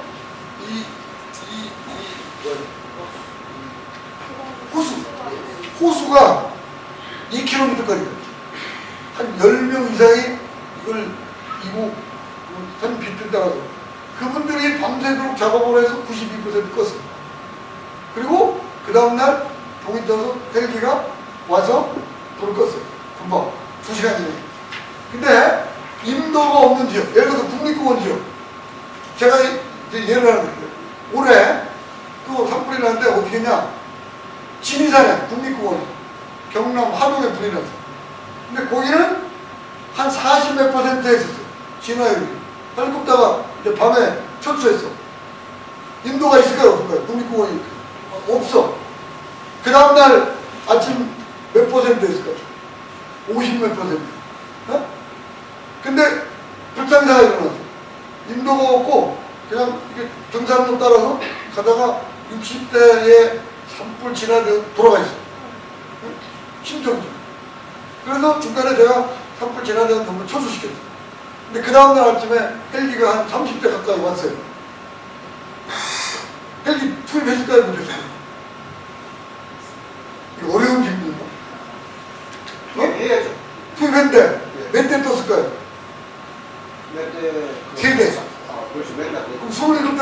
됐을 거야. 왔는데. 한정대에 있는 그 범위에서 30대. 너, 인도가 헬기는 임도 필요 없으니까. 밤새도록 불을 안 끄니까 못 끄고 골짜기의 연기가 아주 돼. 헬기가 왔는데 서울대가 왔는데 또 시대 못 쓸 거예요. 못 떠. 세대 27대가 못 떠. 그러니까 언론에서 30대 왔다는데 헬기 다 어디 갔냐. 그래서 제가 그러죠. 봐라. 밤새 지상 진화 작업을 안 하니까 연기가 가득히 하니까 30대가 와도 무용지물. 근데 11시에 불이 꺼졌어. 왜 꺼졌을까? 어? 비가 와서 꺼졌어, 그날. 돌풍에 비가 오는 바람에 꺼졌어. 비가 안 왔으면 어떻게 됐을까? 제가 볼 때는요, 큰일 날 뻔. 하동 지역의 지리산은 많이 탔어. 왜? 헬기가 와서도 못 꺼. 연기 때문에. 그래서 이거를 산불이 나면 낮에도 밤에도 연기가 있어도 헬기는 못 뜨지만 지상으로는 가능한 안전지대를 가지고 뜬습니다. 그 다음에 요 괴산에 지금 우리 괴산 군수님이 제가 임야를 많이 산다고 제가 들었어요. 잘하신 거. 임야 그 자체 때가 있어야 거기에 사업을 한다니까. 근데 여기에 여러분들을 위해서 둘레길, 숲길, 그 다음에 테마파크, 그 다음에 뭐 기타 등등하면 좋아요, 안 좋아요? 평일날 가서 이렇게 산악 자전거도 안 부르는데 그냥 임도 없는 산은 그냥 어떻게 하는 거야? 바라만 보는 산. 자연이 좋아요? 순수한 자연이 좋아요? 그래서 인도는 꼭 필요하다. 근데 어떠냐? 우리의 인도 밀도는 선진국에 비해서 평균 10분의 1가 6분의 1 내지 16분의 1.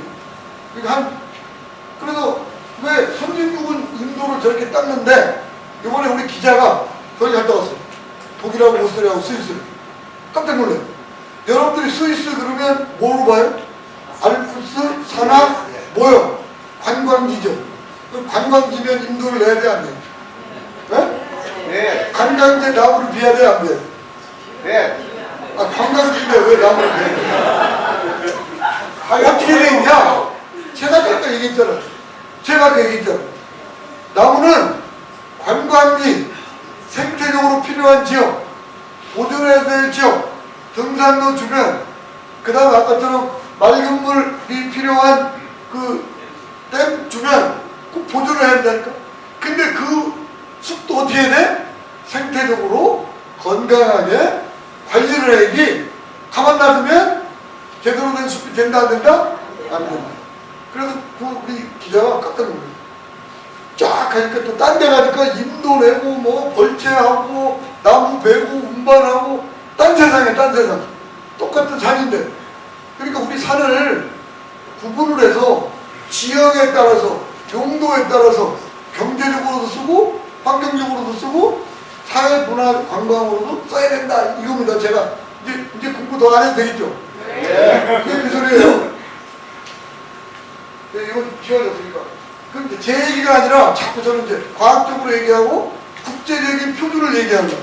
제 얘기가 아니라 유엔이 도대체가 산을 그럼 어떻게 관리해야 되느냐? 나는 키워드만 보면 자, 사진을 잘 보호해주고 훼손된 지역은 복원해주고 그 다음에 나무를 심고 그 다음에 지속 가능하게 경영을 해줘야 되는데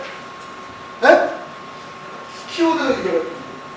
산촌 주변에 사시는 분들의 주민들의 생계 증진.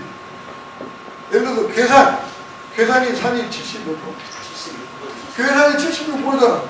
76%의 산. 우리나라 전체를 말하면 63%의 산이 어떻게 돼야 돼요? 지역의 경제, 사회, 환경적 편익 증진을 위해서 써라. 이게 유엔이 정한 전략입니다. 또 얘기할게요. 자연으로만 하면 돼요, 안 돼요? 요 얘기가 자연으로만 그냥 가만 놔두라는 소리예요. 경제, 환경, 사회, 편익 증진하는 게 뭐예요? 지속 가능하게 이용하는, 보존해야 될 때는 보존하고, 그러니까 보호. 보존해야 될 때 보존하고 지속 가능하게 경제적 편의, 사회적 편의, 환경적 편의 증진을 위해서 지속 가능하게 이용을 해라 그 말입니다. 그 다음에 그 환경 하시는 분들의 또 제일 많이 얘기하는 게 이거. 야, 유엔 생물 다양성 협약을 보면 생물 다양성 증진을 위해서 보존하게 돼 있는데 왜 산림 정책이 경제, 사회, 환경으로 가냐? 제가 여러분들한테 지금 증거로 유엔 생물 다양성 협약에 뭐라고 돼 있냐? 뭐라고 돼 있어요? 여기, 네? 여기 자연과 조화롭게 살아야 돼. 손들어. 자연이 먼저야, 사람이 먼저. 손들어. 나는 지구, 자연이다. 나는 사람이 먼저다. 지구와 자연과 사람이 공존해야 된다. 그게 답이라니까. 지구도 살리고, 자연도 살리고, 숲도 살리고, 사람도 살리고, 지역 주민들이 경제활동도 되고, 삶의 질도 높아지고. 제 말이 아니라니까 내가 그래서 일부러 갖고 오는 거예요. 어떻게 하라고요? 이거 똑같아. 바꿨잖아. 자, 육상 생태계의 30% 이상을 어떻게? 보고하라. 보고. 나머지는 어떻게 하라고? 여기 생물 다양성도 보장하고 생태계 서비스도 하고 그리고 어떻게? 이목을 지속 가능하게 생산하고 관리해라. 그 다음에 어떻게 해야 돼? 도시의 녹지를 확충해라. 그 다음에 산에 있는 유전자를 이용해서 바이오 산업을 육성하라. 이렇게 돼 있어요. 근데 이 얘기인데 또 계속 뭐라고 그래요? 보존해야 돼. 자연으로 가야 돼. 그래서 제가 자꾸 여러분들하고 계속 얘기를 하는 거예요. 네? 그래서 어떻게 우리도 우리 산림 분야를 지금 이렇게 하고 있다. 이렇게. 아까 얘기한 거. 그래서 정원, 수목원, 조성과학, 도시수, 도시 바람수수, 그리고 생태, 산림청이 마치 뭐 나무를 무작위로 베는 그런 저런 인식하면 안 된다. 어떻게? 생태와 경관과 재해를 고려한 친환경적이고 지속 가능한 어떻게? 이목 생산 관리를 하는 정책을 가고 있다. 라는 거를 여러분들한테 다시 한번 강조하고, 여기 아까 제가 얘기했잖아요. 산림의 공익가치 보존지불제. 예? 보존지불제. 보존지불제가 뭐예요? 아까 갖고 계신데, 예를 들어서 뭐 국민들 공익을 위해서 손도 못 대게 어떻게 해야 돼? 공익가치를 보존해 주라. 이게 법이 어디가 있어요? 국회에 나가 있는데 아직 계속 국회에 있어요. 그러니까 여러분들이 좀 주변에 있는 국회의원들 계시면 야, 이거 산림의 공익가치 보존 지불제 법안 나가 있다는데 21대 국회 때 좀 통과시켜주면 좋겠다 라고 얘기하실 거죠? 이게 돼야 돼. 이게 산림의 공익가치 보존 지불제. 그리고 지속가능한 산림이요. 제가 계속 지속가능 얘기했잖아요. 이게 일곱까지, 생물다양성, 생태계, 그 다음에 토양, 물, 이쪽은 주로 뭐요? 환경 측면, 고려. 근데 그 사이에 뭐가 있어요? 목재 생산, 가능 변적, 일목 축적, 그 다음에 주변적. 네? 그 다음에 이쪽은 뭐예요, 주로? 이쪽은 주로 환경, 이쪽은 주로 뭐예요? 경제사회. 경제사회. 그래서 이쪽과 이쪽이 종합적으로 균형을 가지고 할 수 있도록 하라 하는 게 제일이가 아니고 또 이게 국제적인 표준이다. 그래서 요 책은 뭐 했는데 시간 관계가 그냥 빨리 넘어갈게요. 요 기후 위기를 극복하려면 어떻게 되느냐? 사람들이 걱정을 많이 해. 근데 사람들이 그냥 걱정만 하지 해답을 내는 사람이 많지가 않은데 이분이 책을 줬는데 해답을 많이 내놨는데 우리 산림 분야는 나무 심고 보호하고 그 다음에 그 혼농이법이라고 하는데 이분은 뭐냐면 땅을 파헤치는 경운농업은 하지 말아라. 그러니까 숲속에 나무를 심으면서 중간중간에 인간 재배를 해라. 그러니까 나무도 심고 키우면서 아까 얘기한 대로 밤, 뭐 대추, 잣, 뭐 호두, 뭐 산나물, 산채, 뭐 산양삼, 뭐 이런 거, 도라지, 뭐 더덕 이거 하라는 거예요. 근데 가능하면 논밭, 산을 하지 말아라. 네? 왜냐면 토양이 전부 어디서 나와? 토양을 가르면 토양에 있던 탄소가 공기 중으로 오면 공기 중에 산소 합치면 뭐가 돼? 이산화탄소. C 플러스 O2는 뭐예요? CO2. 그 생물학에 배운 거죠. 그 다음에 여기 목조건축. 그동안에 전부 콘크리트 건물인데 이제 전 세계적으로 콘크리트 건물을 한꺼번에 없앨 수는 없으니까 목재로 만든 건축을 활성화시켜요. 이건 똑같이 제 얘기가 아니라 이 사람들도 시간이 없으니까 넘어가고.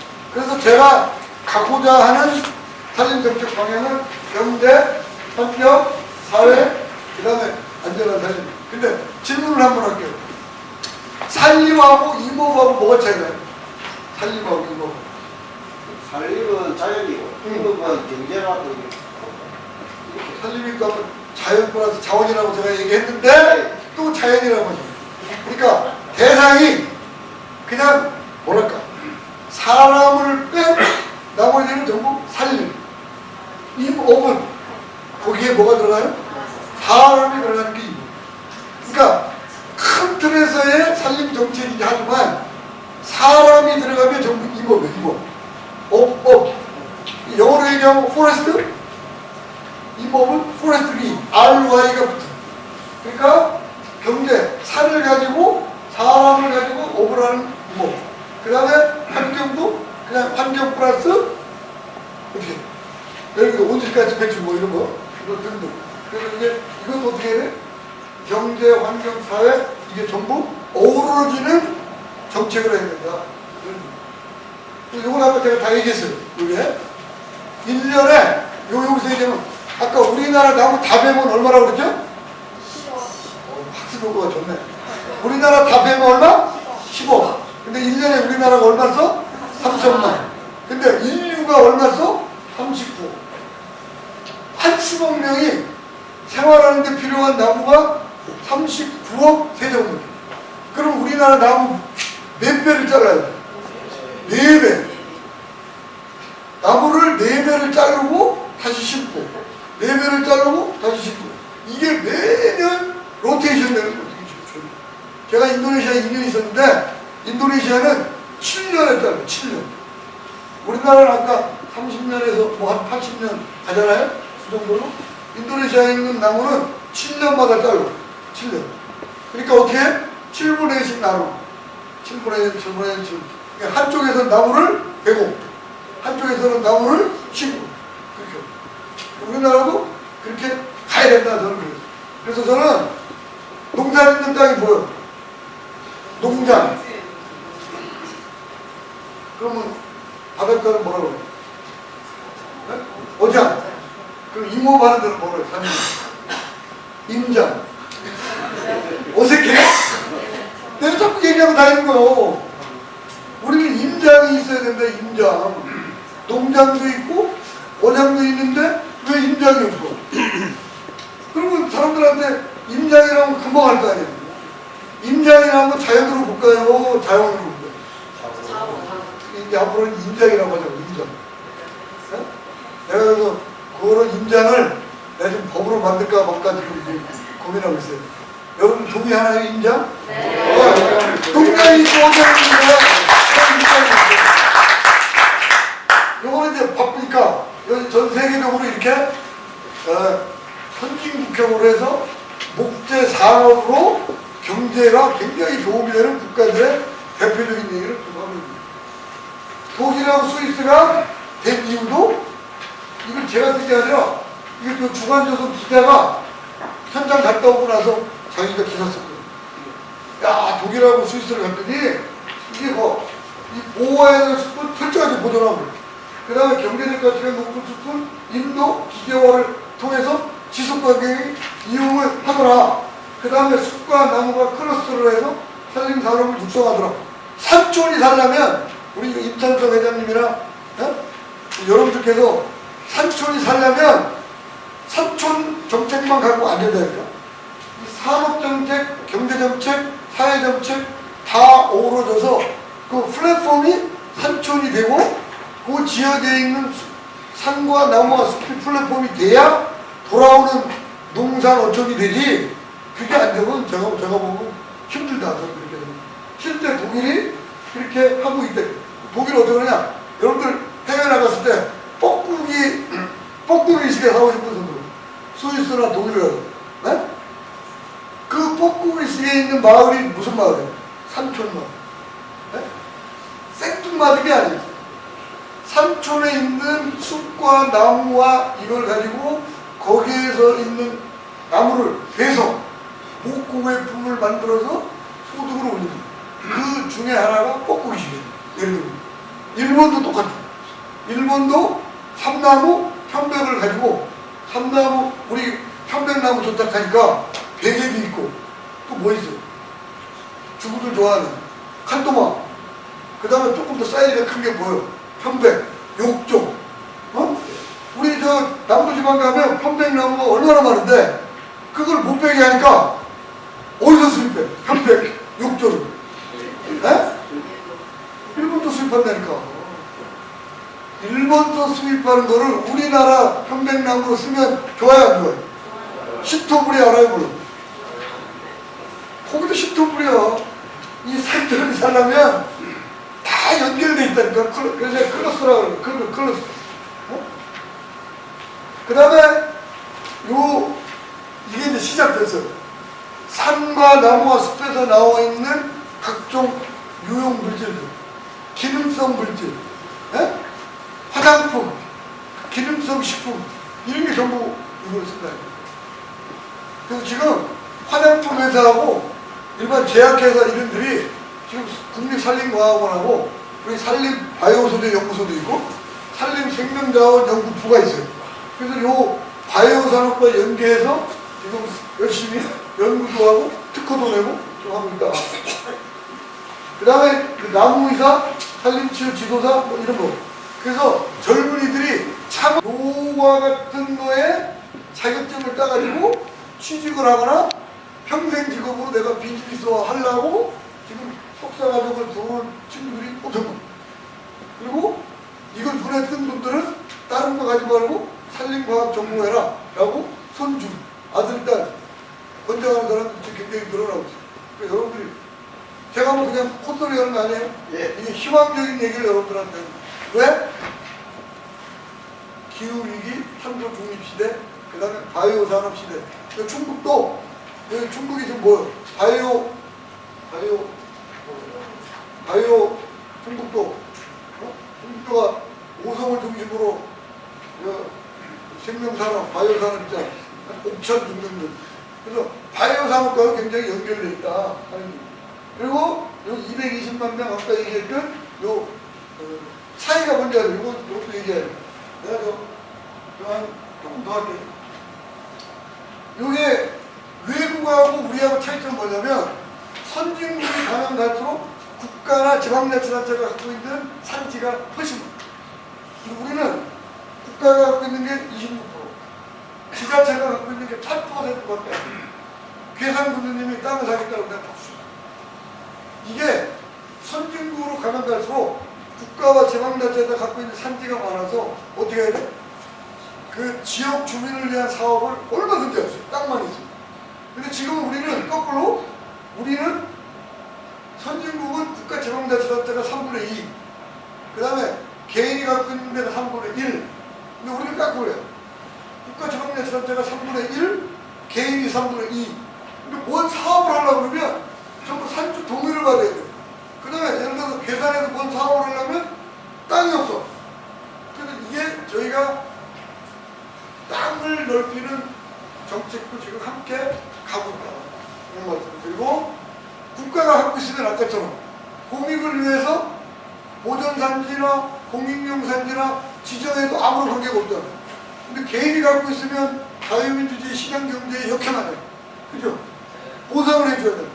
그렇기 때문에 저희 산림청은 개인이 갖고 있는 공익용산지 중을 우선적으로 저희가 국가가 사들이고 있어요. 네? 전혀 내가 세금만 내고 내가 산림경영을 전혀 못하는데 주로 산림보호구역 왜 갖고 있으면 산림청에서 땅을 사니까 얼마든지 파세요. 저희가 사서 공익을 위해서 쓸 수 있다. 그리고 그거와 병행해서 안 마시는 분한테는 그 보상을 거기까지 모든 지불제 그 다음에 이제 국가에 그 어떻게 하느냐 우리나라가 2030년까지 뭐를 해야 돼? 온실가스를 40%로 감축해야 돼. 그 양이 얼마야? 2억 9,100만 톤. 근데 산림이 흡수를 얼마야? 3,200만 톤을 흡수를 하니까 11%를 국가에 기여를 하고 있어요. 그래서 이제 이게 어느 정도 돼가면 산을 갖고 계신 분들 여러분들 탄소 배출권으로 돌려드리는 날이 올 겁니다. 탄소 배출권. 네? 국가. 이거를 참고로 하시고 이거 다 연결되는 거 같아요. 그 다음에 이렇게 해외 나가면 선진국을 중심으로 전부 그 철근 콘크리트 시멘트 알루미늄을 점점 줄이고 이렇게 고층 빌딩으로 우리나라도 2020년까지는 높이 18m 5층까지밖에 못 쳤어. 화재 때문에. 근데 연구를 해봤어요. 질문을 할게요. 철근 콘크리트 시멘트가 2시간 이내에 불을 붙였어. 그 다음 위에서 둘러버렸어. 철근 콘크리트 시멘트가 먼저 무너질까요? 목재가 먼저 무너질까요? 제가 멍청한 질문을 할게요. 에? 철근 콘크리트 시멘트가 먼저 무너져. 안 믿네. 두 가지야. 불을 붙여봐도 불냈는데도 철근 콘크리트 시멘트가 먼저 무너져. 그 다음 위에서 높은 강도로 막 눌렀어. 그러면 어떤 게 먼저 깨질까요? 목재가 먼저 깨져요? 철근 콘크리트가 먼저 깨져요? 철근 콘크리트가 먼저 깨져요. 그게 과학이야. 그래서 그 연구 결과를 국토부에 갖다 줬더니 지금은 층 제한이 있어요? 없어요? 그래서 우리도 기술이 그만큼 가 있어. 근데 단지 일반 목재가 아니라 이렇게 CLT 제제목을 가로 세로로 합판처럼 붙여주는 거예요. 그럼 이게 강도가 엄청 세요. 세계적으로 이 CLT라고 이 목재가 새로운 글로벌 그 기후 위기 시대에 시멘트, 철근, 콘크리트, 알루미늄, 플라스틱을 대체할 수 있는 이게 공항 목재. 우리나라도 지금 이거를 해서 공공 건물부터 지금 이걸 짓고 있어요. 그러니까 건축 높이 제한 없어졌어요. 그러니까 앞으로는 계속 갈 거다. 전 세계적으로 지금. 그리고 또 하나는 여기 보시면 각 국가적으로 목재를 먼저 쓰자. 또 자기 나라 목재를 먼저 쓰자. 이런 법이 계속 생기고 우리도 하고 있다. 그 다음에 이제 요거는 뭐 여러분들 다 아시는데 이게 앞으로 뜨는 비즈니스. 그러니까 산림의 그 산업 중에 전통적인 게 숲에서 나오는 먹거리 산업, 목재 가공 산업, 이게 전통적이었어요. 거기다 석재 산업까지. 근데 앞으로는 이거와 연계되는 자격증 따고 산림 복지 전문업을 등록을 하면 이거는 이제 두 가지. 내 자격증을 따서 국가나 지방자치단체가 하는데 월급쟁이로 고용을 할 거냐, 아니면 자기가 업을 등록을 해서 갈 거냐, 이게 이제 새로운 블루오션이에요. 근데 요즘 젊은 친구들이 이게 관심이 굉장히 많고, 또 하나는 셀러리맨 은퇴하신 분들이 제2의 인생을 이걸로 비즈니스를 하려고 하시는 분들이 굉장히 많아요. 그래서 자격증을 지금 따라가지고. 그 다음에 이제 이 숲길도 저희가 이 플랫폼이 돼서 계산은 들어가나 안 들어가? 계산은 들어가죠? 그리고 얼마 전에 그 속리산 둘레길이 제9호 9번째로 그 국가 숲길로 지정이 됐어요. 그래서 행사도 해주고 그랬는데, 그러다면 이제 계산도 중간중간에 요 숲길도 이용하는 이 산촌 그 클러스터, 예를 들어서 뭐 야영장 아니면 민박 뭐 이런 거를 우리가 고민하고 있으니까 산림청하고 이 전국에 그다음에 여기 요 봉서 트레일 55개 구간이 있고 지선이 2개 있어서 57개 구간이거든요. 2026년이 되면 이게 완성이 됩니다. 그래서 여기서부터 시작해서 여기까지 가는데 849km. 왜 49km를 더 많이 만들었냐? 여러분들 내 인생의 버킷리스트 어디? 산티아고 순례길 갔다 오자. 그거 얼마인지 아세요? 800km. 이게 49km 넘어요. 그런데 49km니까 거기 가실 분들은 가시고 여기서 중간중간에 55개 구간을 한번 돌아보셔라. 개봉박도 2026년 말. 이걸 가지고도 산촌 르네상스를 꾸밀 수 있다. 숲길, 아까 등등등. 이게 우리가 도로가 50주년을 맞아서 명품 숲길 100선 이렇게 했고 숲길 50선 그 다음에 명품 숲 100대 명품 숲 했어요. 근데 차이가 뭐냐? 숲길은 숲길이고 숲은 숲인데 브랜드를 붙여주면 뭐가 되죠? 우리 예를 들어 똑같은 무명 가수인데 A라는 오디션 프로그램 가서 대상을 탔어. 그럼 뭐가 달라져? 어? 똑같은 사람이야. 노래 똑같고. 에? 제가 예를 들어 오늘 이 자리에서 산림청장으로 강의하는 거하고 대학 교수 강의하는 거 뭐가 달라? 다르죠? 그러면 숲길이 있고 숲이 있어. 이름 없는 숲길 찾았어. 그동안에 유명한 숲, 유명하지 않은 숲, 유명한 숲길, 유명하지 않은 숲길 다 찾았어요. 국민들한테 설문조사도 하고 지자체에서 조사도 하고 그래서 이름을 붙여줬어. 그러면 그 지역이 사람이 많이 올까요? 안 올까요? 오지. 여기 계산은 보고 있어. 여기에 숲길 50선이 있어 없어? 있어야지. 그러니까 여기 명품숲 50선이 있어 없어? 거기도 없습니다. 그러니까 이게 빨리 해야 돼. 이행하죠? 그래서 앞으로 이 50선, 100선에 들어가 있는 지방자치단체는 너무너무 좋아요. 왜? 이름을 붙여주니까 국가가 했던 정원도 지금 여기도 지금 국가정원 하려고 자꾸 그러잖아요. 계산도. 국가정원이 되면 똑같은 정원인데 어떻게? 이 명성이 엄청 높아요. 그 다음에 국가가 부서나면 어떻게? 국가가 특별관리를 해줘야 안 해줘? 돈도 주고 특별관리 해준다고. 이런 걸 앞으로 산불은 뭐 하여튼 여러분들한테 아까 얘기했는데 여기에서 소개할 거는 언론에서 보신 분 보셨지만 우리나라 산불 진화대가 선진 산불 그 기술을 가지고 선진국인 캐나다에 가서 한 달간 불을 꺼주고 왔다 하는 데 의미가 있다. 네? 그래서 여러분 저 텔레비전 보신 분 보셨을 거야.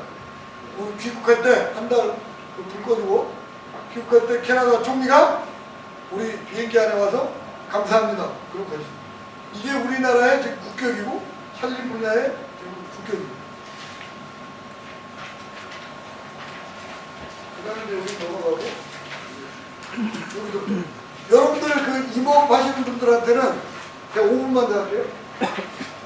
뭐니 해도 뭐요? 산림 규제 개혁이 굉장히 중요해요. 네?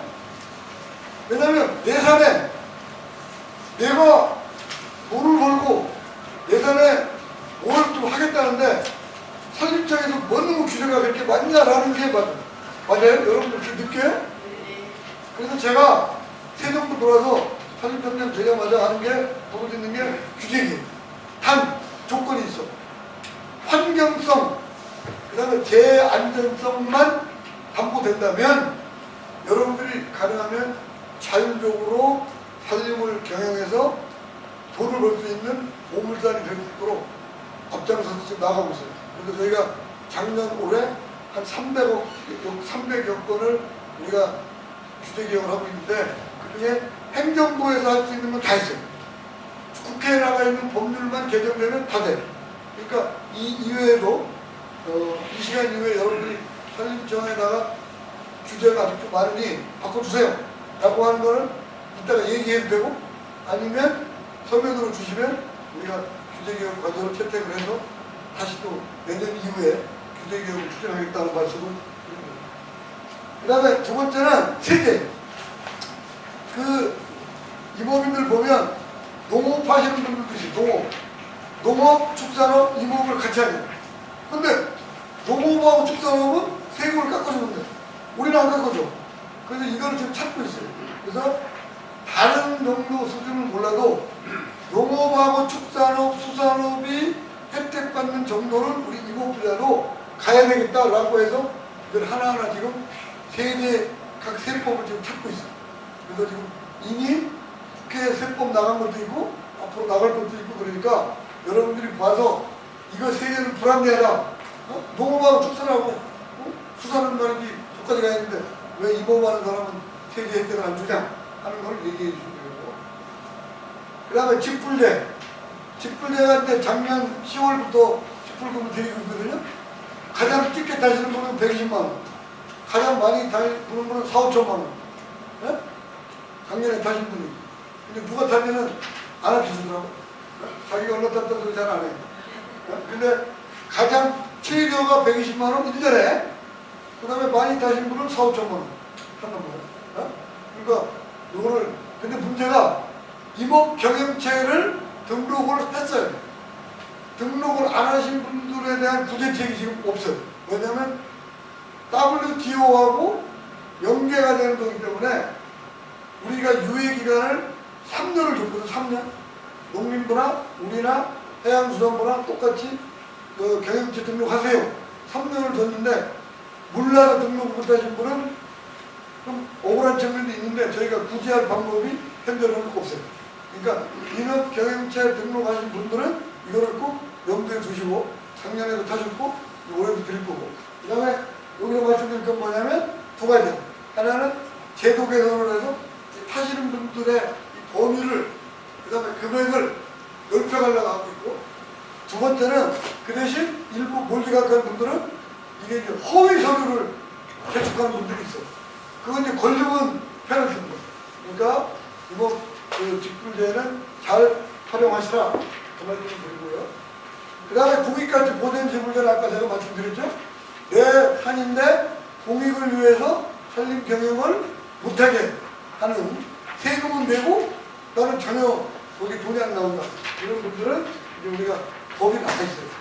이게 이제 할 거고. 그 다음에 재난이 일어났을 때, 지난번 재난이 일어났을 때 계산 제가 와서 표고버섯 농가도 가보고 있는데 이게 이것도 이제 농업, 축산업, 수산업하고 형평성에 맞게 같이 지금 가고 있고 가능하면 여러분들 여러분들 편에 서서 지원하려고 하고 있는데 이제 여러 가지 한계를 좀 있어요. 부탁드리고 싶은 건 뭐냐면 이제는 기후 위기이고 이상 기후가 오기 때문에 과거에 비해서 여러분들 내가 그냥 재보험 안 들어도 되겠지.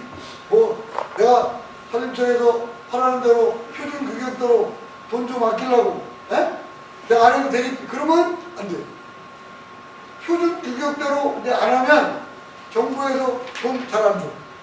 그러니까 정부에서 지침지달한 이렇게 사양서대로 표준 규격대로 하세요. 꼭 지켜야 되고 두 번째는 전에는 재보험 안 들어도 됐을지 모르지만 이제는 재보험 안 들면 이제 문제가 생겨요. 왜?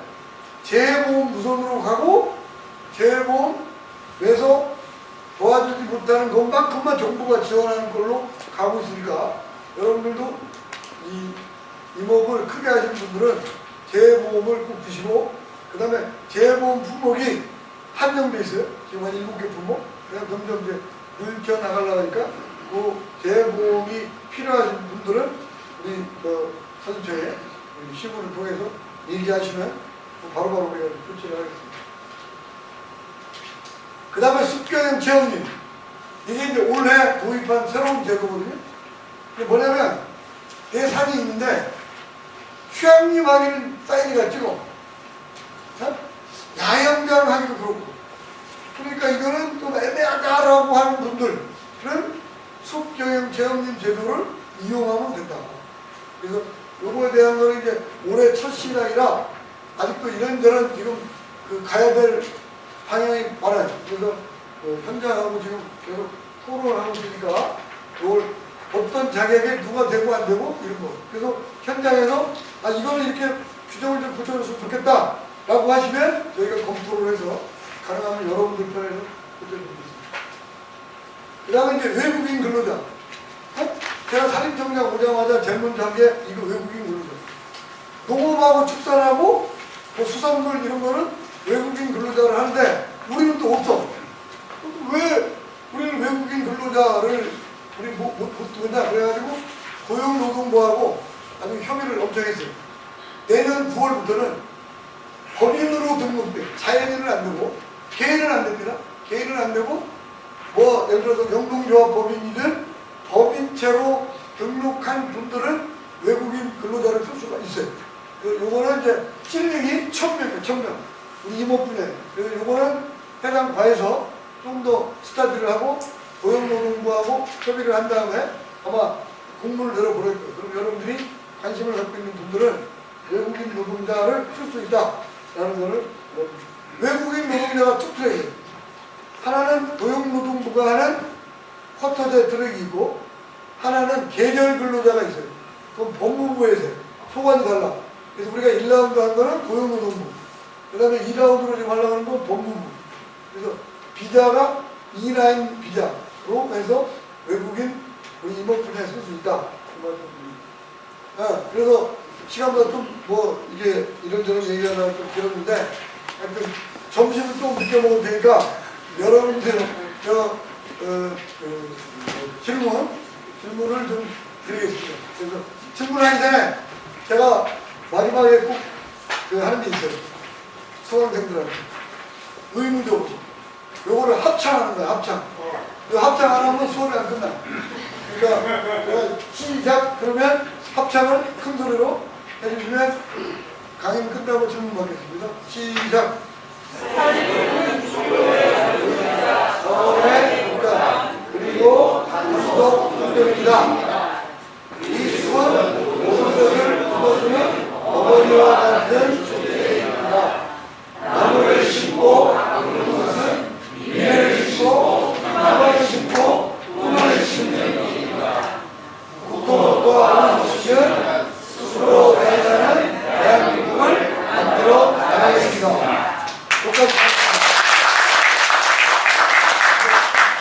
님이 그 공용 산지나 보존 산지가 뛰는 것을 나라에서 국가에서 만약에 매입을 해 주신다면 네. 그게 부동산 시장에 있는 부동산 가격이 그렇지 않은 공시지가에 의해서 구입을 하실 수 있죠. 그걸 조금 저희는 구체적으로. 어떻게 하냐면 그 두 개의 평가법인 예. 평가법인이 그 감정평가를 한 다음에 편차가 심하면 또 한 사람의 평가법인을 다시 붙이고 편차가 심하지 않으면 그 감정평가 평균 가격으로 저희가 매입을 해요. 그럼 한 가지 더 근데 이제 단서가 있어요. 예. 너무 도시지역이라 가격이 예산 단가보다 너무 월등히 높으면 그건 이제 고려 대상이고 그 외의 지역은 가능하면 아까 판다고 의향도 내시면 감정평가 해서 감정평가 금액으로 삽니다. 감정평가를 두 곳을 선정을 하신다는데 네. 그걸 매도자, 산주가 또 한 곳을 지정할 수 있는. 산주관도 지정하고 우리 국가에서 한 곳 지정하고. 알겠습니다. 네. 오늘 좋은 말씀 많이 들었습니다. 네. 저는 이제 잘 모르고 귀촌을 해가지고 있는 입장인데 네. 지금 말씀을 들어보니까 상당히 그 산림청에서 하고 있는 일이 많이 있는데 네.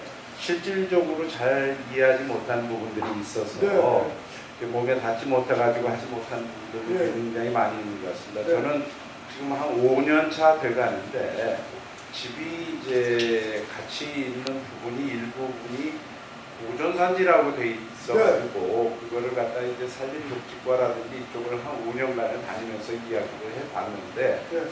사실은 자꾸 이제 이게 사법권이 있는 거기 때문에 당신 손대면 안 돼요. 자꾸 이런 식으로만 이야기를 하다가 보니까 네. 이게 진척이 안 돼가지고 저도 이제 손을 놓고 이제 다시 올라가야 되겠다. 네. 근데 그러고 있는 참인데 오늘 청대장님께서 교육을 하신다고 그래가지고 네. 그래서 저도 듣고 싶어가지고 이렇게 왔거든요. 네. 그래서 오늘 굉장히 우리가 할 수 있는 일이 많이 있는데 네. 실무 부서에서는 실질적으로 반대적으로 해석을 해서 이야기하는 경우가 상당히 많이 있습니다. 네. 듣는 사람들 입장에서도. 그래서 오늘 청장님께서 좋은 말씀을 해주셨는데 네. 실무 부서라든지 어떤 현장에서도 네. 같은 목소리가 나와줬으면 좋겠는데 알겠습니다. 과거와 지금이 달라서 그런지는 모르겠지만은 아무튼 간에 좀 더 발전적으로 산림을 이용하고 지난번에도 저도 호주에 가서 보니까 이렇게 산림을 들어가는데 그쪽에서 뭔가를 만들어 가지고 산림 경영을 하는 사람들을 많이 봤기 때문에 저도 이쪽에서 한 만년평을 사가지고 괴산해서 좀 진행을 하려고 하다가 보니까 굉장히 너무 무조건 안 된다는 이야기만 해가지고 하는 경우가 많이 있습니다. 그래서 현실적인 부분들이 좀 밑에서도 이루어질 수 있도록 그렇게 좀 관리 감독이 됐으면 좋겠습니다. 뭐 어떤 관리자 입장에서만 이야기하지 말고 네. 좀 아까 지금 청장님 말씀하신 것처럼 경영을 하려고 하는 사람의 입장에서도 네. 진행이 될 수 있도록 관리 감독이 좀 돼줬으면 좋겠습니다. 알겠습니다. 네. 두 가지 말씀드릴게요. 첫 번째는 이제 우리 중앙정부와 지방정부의 협력관계, 근데 이런 거예요. 저 중앙정부에서 제도 개선을 해서 내려가면 지방정부에 있는 분들이 뭐 여러 가지 뭐 현안상 뭐 해서 몰라서 못하는 것도 있었을 때 제도는 바뀌어졌는데 그래서 그건 어떻게 해야 되느냐? 저희가 이제 번역별로 교육을 하고 다닙니다. 교육. 제도를 이렇게 바뀌었는데 이렇게 됩니다라고 교육하는 게 하나 있고요. 또 하나는 산지가 지금 현재 산지 구분이 어떻게 되냐면 크게는 보전산지, 준보전산지. 준보전산지는 거의 제한이 별로 없어요. 근데 보전산지에 두 가지가 또 있어요. 하나는 공익용 산지, 하나는 임업용 산지. 그래서 저희가 지금 산림청에서는 지금 저 방향이 공익용 산지는 공익을 위해서 철저하게 보존해야 돼요. 임업용 산지는 가능하면 규제 완화를 통해서 임업을 할 수 있도록 제도를 바꿔나가고 있거든요. 그러니까 조금만 기다리시면 희망이 있을 거예요. 그러니까 보존산지를 지금은 통틀어서 지금도 뭐 일부 구분을 하고 있지만 이름 자체가 보존산지라 보존에 포커스를 맞췄는데 이제는 보존산지 중에서 공익용산지, 공익용산지라는 게 산림보호법에 의한 뭐 산림보호구역, 그린벨트, 뭐 또 기타 뭐 여러 가지 있잖아요. 뭐 있지? 뭐 강소보호구역 각 관련 법이 수십 개. 그 수십 개에서 제한하고 있는 산지. 이게 이제 공익용 산지, 문화재 보호구역 뭐 이런 등등. 거기를 할 수 없이 각종 법에 의해서 규제를 하기 때문에 또 공익을 위해서 보존을 해야 돼. 그 외에 보존산지 중에서 임업용. 근데 저는 그 이름 자체가 보존산지라고 되어 있기 때문에 문제가 있는데 그거를 좀 제도 개선을 해서 지금 방법론을 구상하고 있어요. 그래서 임업용 산지인데 임업산지가 뭐 임업을 하라고 임업용 산지잖아요. 그러니까 임업을 하는데 좀 규제가 너무 강하다. 이런 것들을 아까 말씀드린 단서로 산이기 때문에 공익성 부분이 있잖아요. 그러니까 환경성 평가, 재안전성 평가에만 통과되면 나머지는 가능하면 자율적으로 산림을 경영할 수 있도록 규제를 좀 완화하려고 하고 있고 지금도 하고 있는 게 있고 이제 아까 얘기했던 대로 법이 지금 행정부에서 바꾼 게 60% 바꿨어요. 행정부에서 대통령령, 그 다음에 농림축산 시행규칙, 고시, 뭐 훈령 예규, 이거 산림청 내에서 바꾼 거는 이제 한 60% 바꿔줬고요. 나머지는 상위 법이 있어요. 그래서 그게 지금 국회에 나가 있어요. 근데 국회에서 지금 심의 중이라 40%가 아직 규제 완화가 안 됐어요. 그게 이제 올해까지 안 되면 내년에는 되겠어요. 제가 볼 때는. 그러니까 그런 문제가 있고 거기에 규제 완화 과제로 안 들어가 있는 거는 구체적으로. 왜냐하면 우리가 이제 정책 당국이 하려고 해도 실제 현장에서 요 규정 때문에 그 걸림돌이 돼서 시군에서 인허가가 안 된다. 아니면 자율적으로 못한다. 이름이 있을 수가 있거든요. 그러니까 디테일하게 들어가야 돼. 그러니까 그거를 디테일하게 얘기해 주시면 바로 규제 완화 과제로 넣어서 제도 개선할 수 있도록 그렇게 해주겠습니다. 어떻게 해야 됩니까? 좀 기다리세요. 기다리시면 아까 제도 개선한 거는 우리 지자체 공무원들하고 이렇게 이해의 폭을 넓혀가서 왜냐면 제도 개선했는데 최근에 제도 개선한 거는 시군에서 모를 수도 있어요. 예를 들어. 그리고 제도가 아직 개선되지 않는 것도 있을 수 있거든요. 그러니까 그런 것들 자꾸 발굴해서 두 가지. 하나는 제도 개선한 거는 시군하고 같이 협력해서 그 접점에서 임업인들, 그 다음에 민원인들, 민원 해결을 빨리 해야 되고, 제목에서 해야 될 사항은 과제 선정에서 해야 돼요. 이해가 되시죠?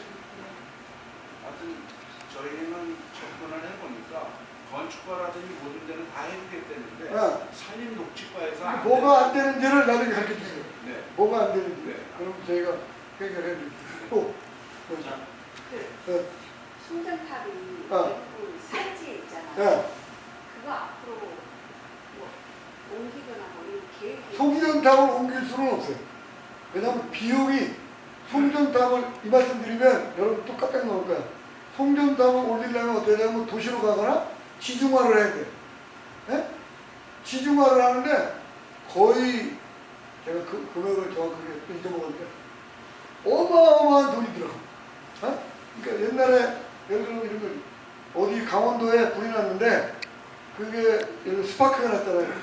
그거를 지중화 하려니까 검토해보니까 행정당국에서 뭐 수백억? 수천억, 수백억 들어가. 그러니까 그 1km 하는데 뭐 얼마나 가니까 제가 정확하게 숫자를 몰라서 내가 정확하게 말 못하겠는데 하여튼 송전탑 비용이 어마어마하다. 그래서 송전탑은 할 수 없이 그냥 가야 돼. 대신에 저희 산림청은 송전탑이 국가 기간 산업이기 때문에 안 할 수가 없으니까 가능하면 규제 완화해서 송전탑이 산림으로 가는 데는 최소한 피해만 있으면 그냥 송전탑으로 갈 수가 없어요. 현실화로 지중화를 못해.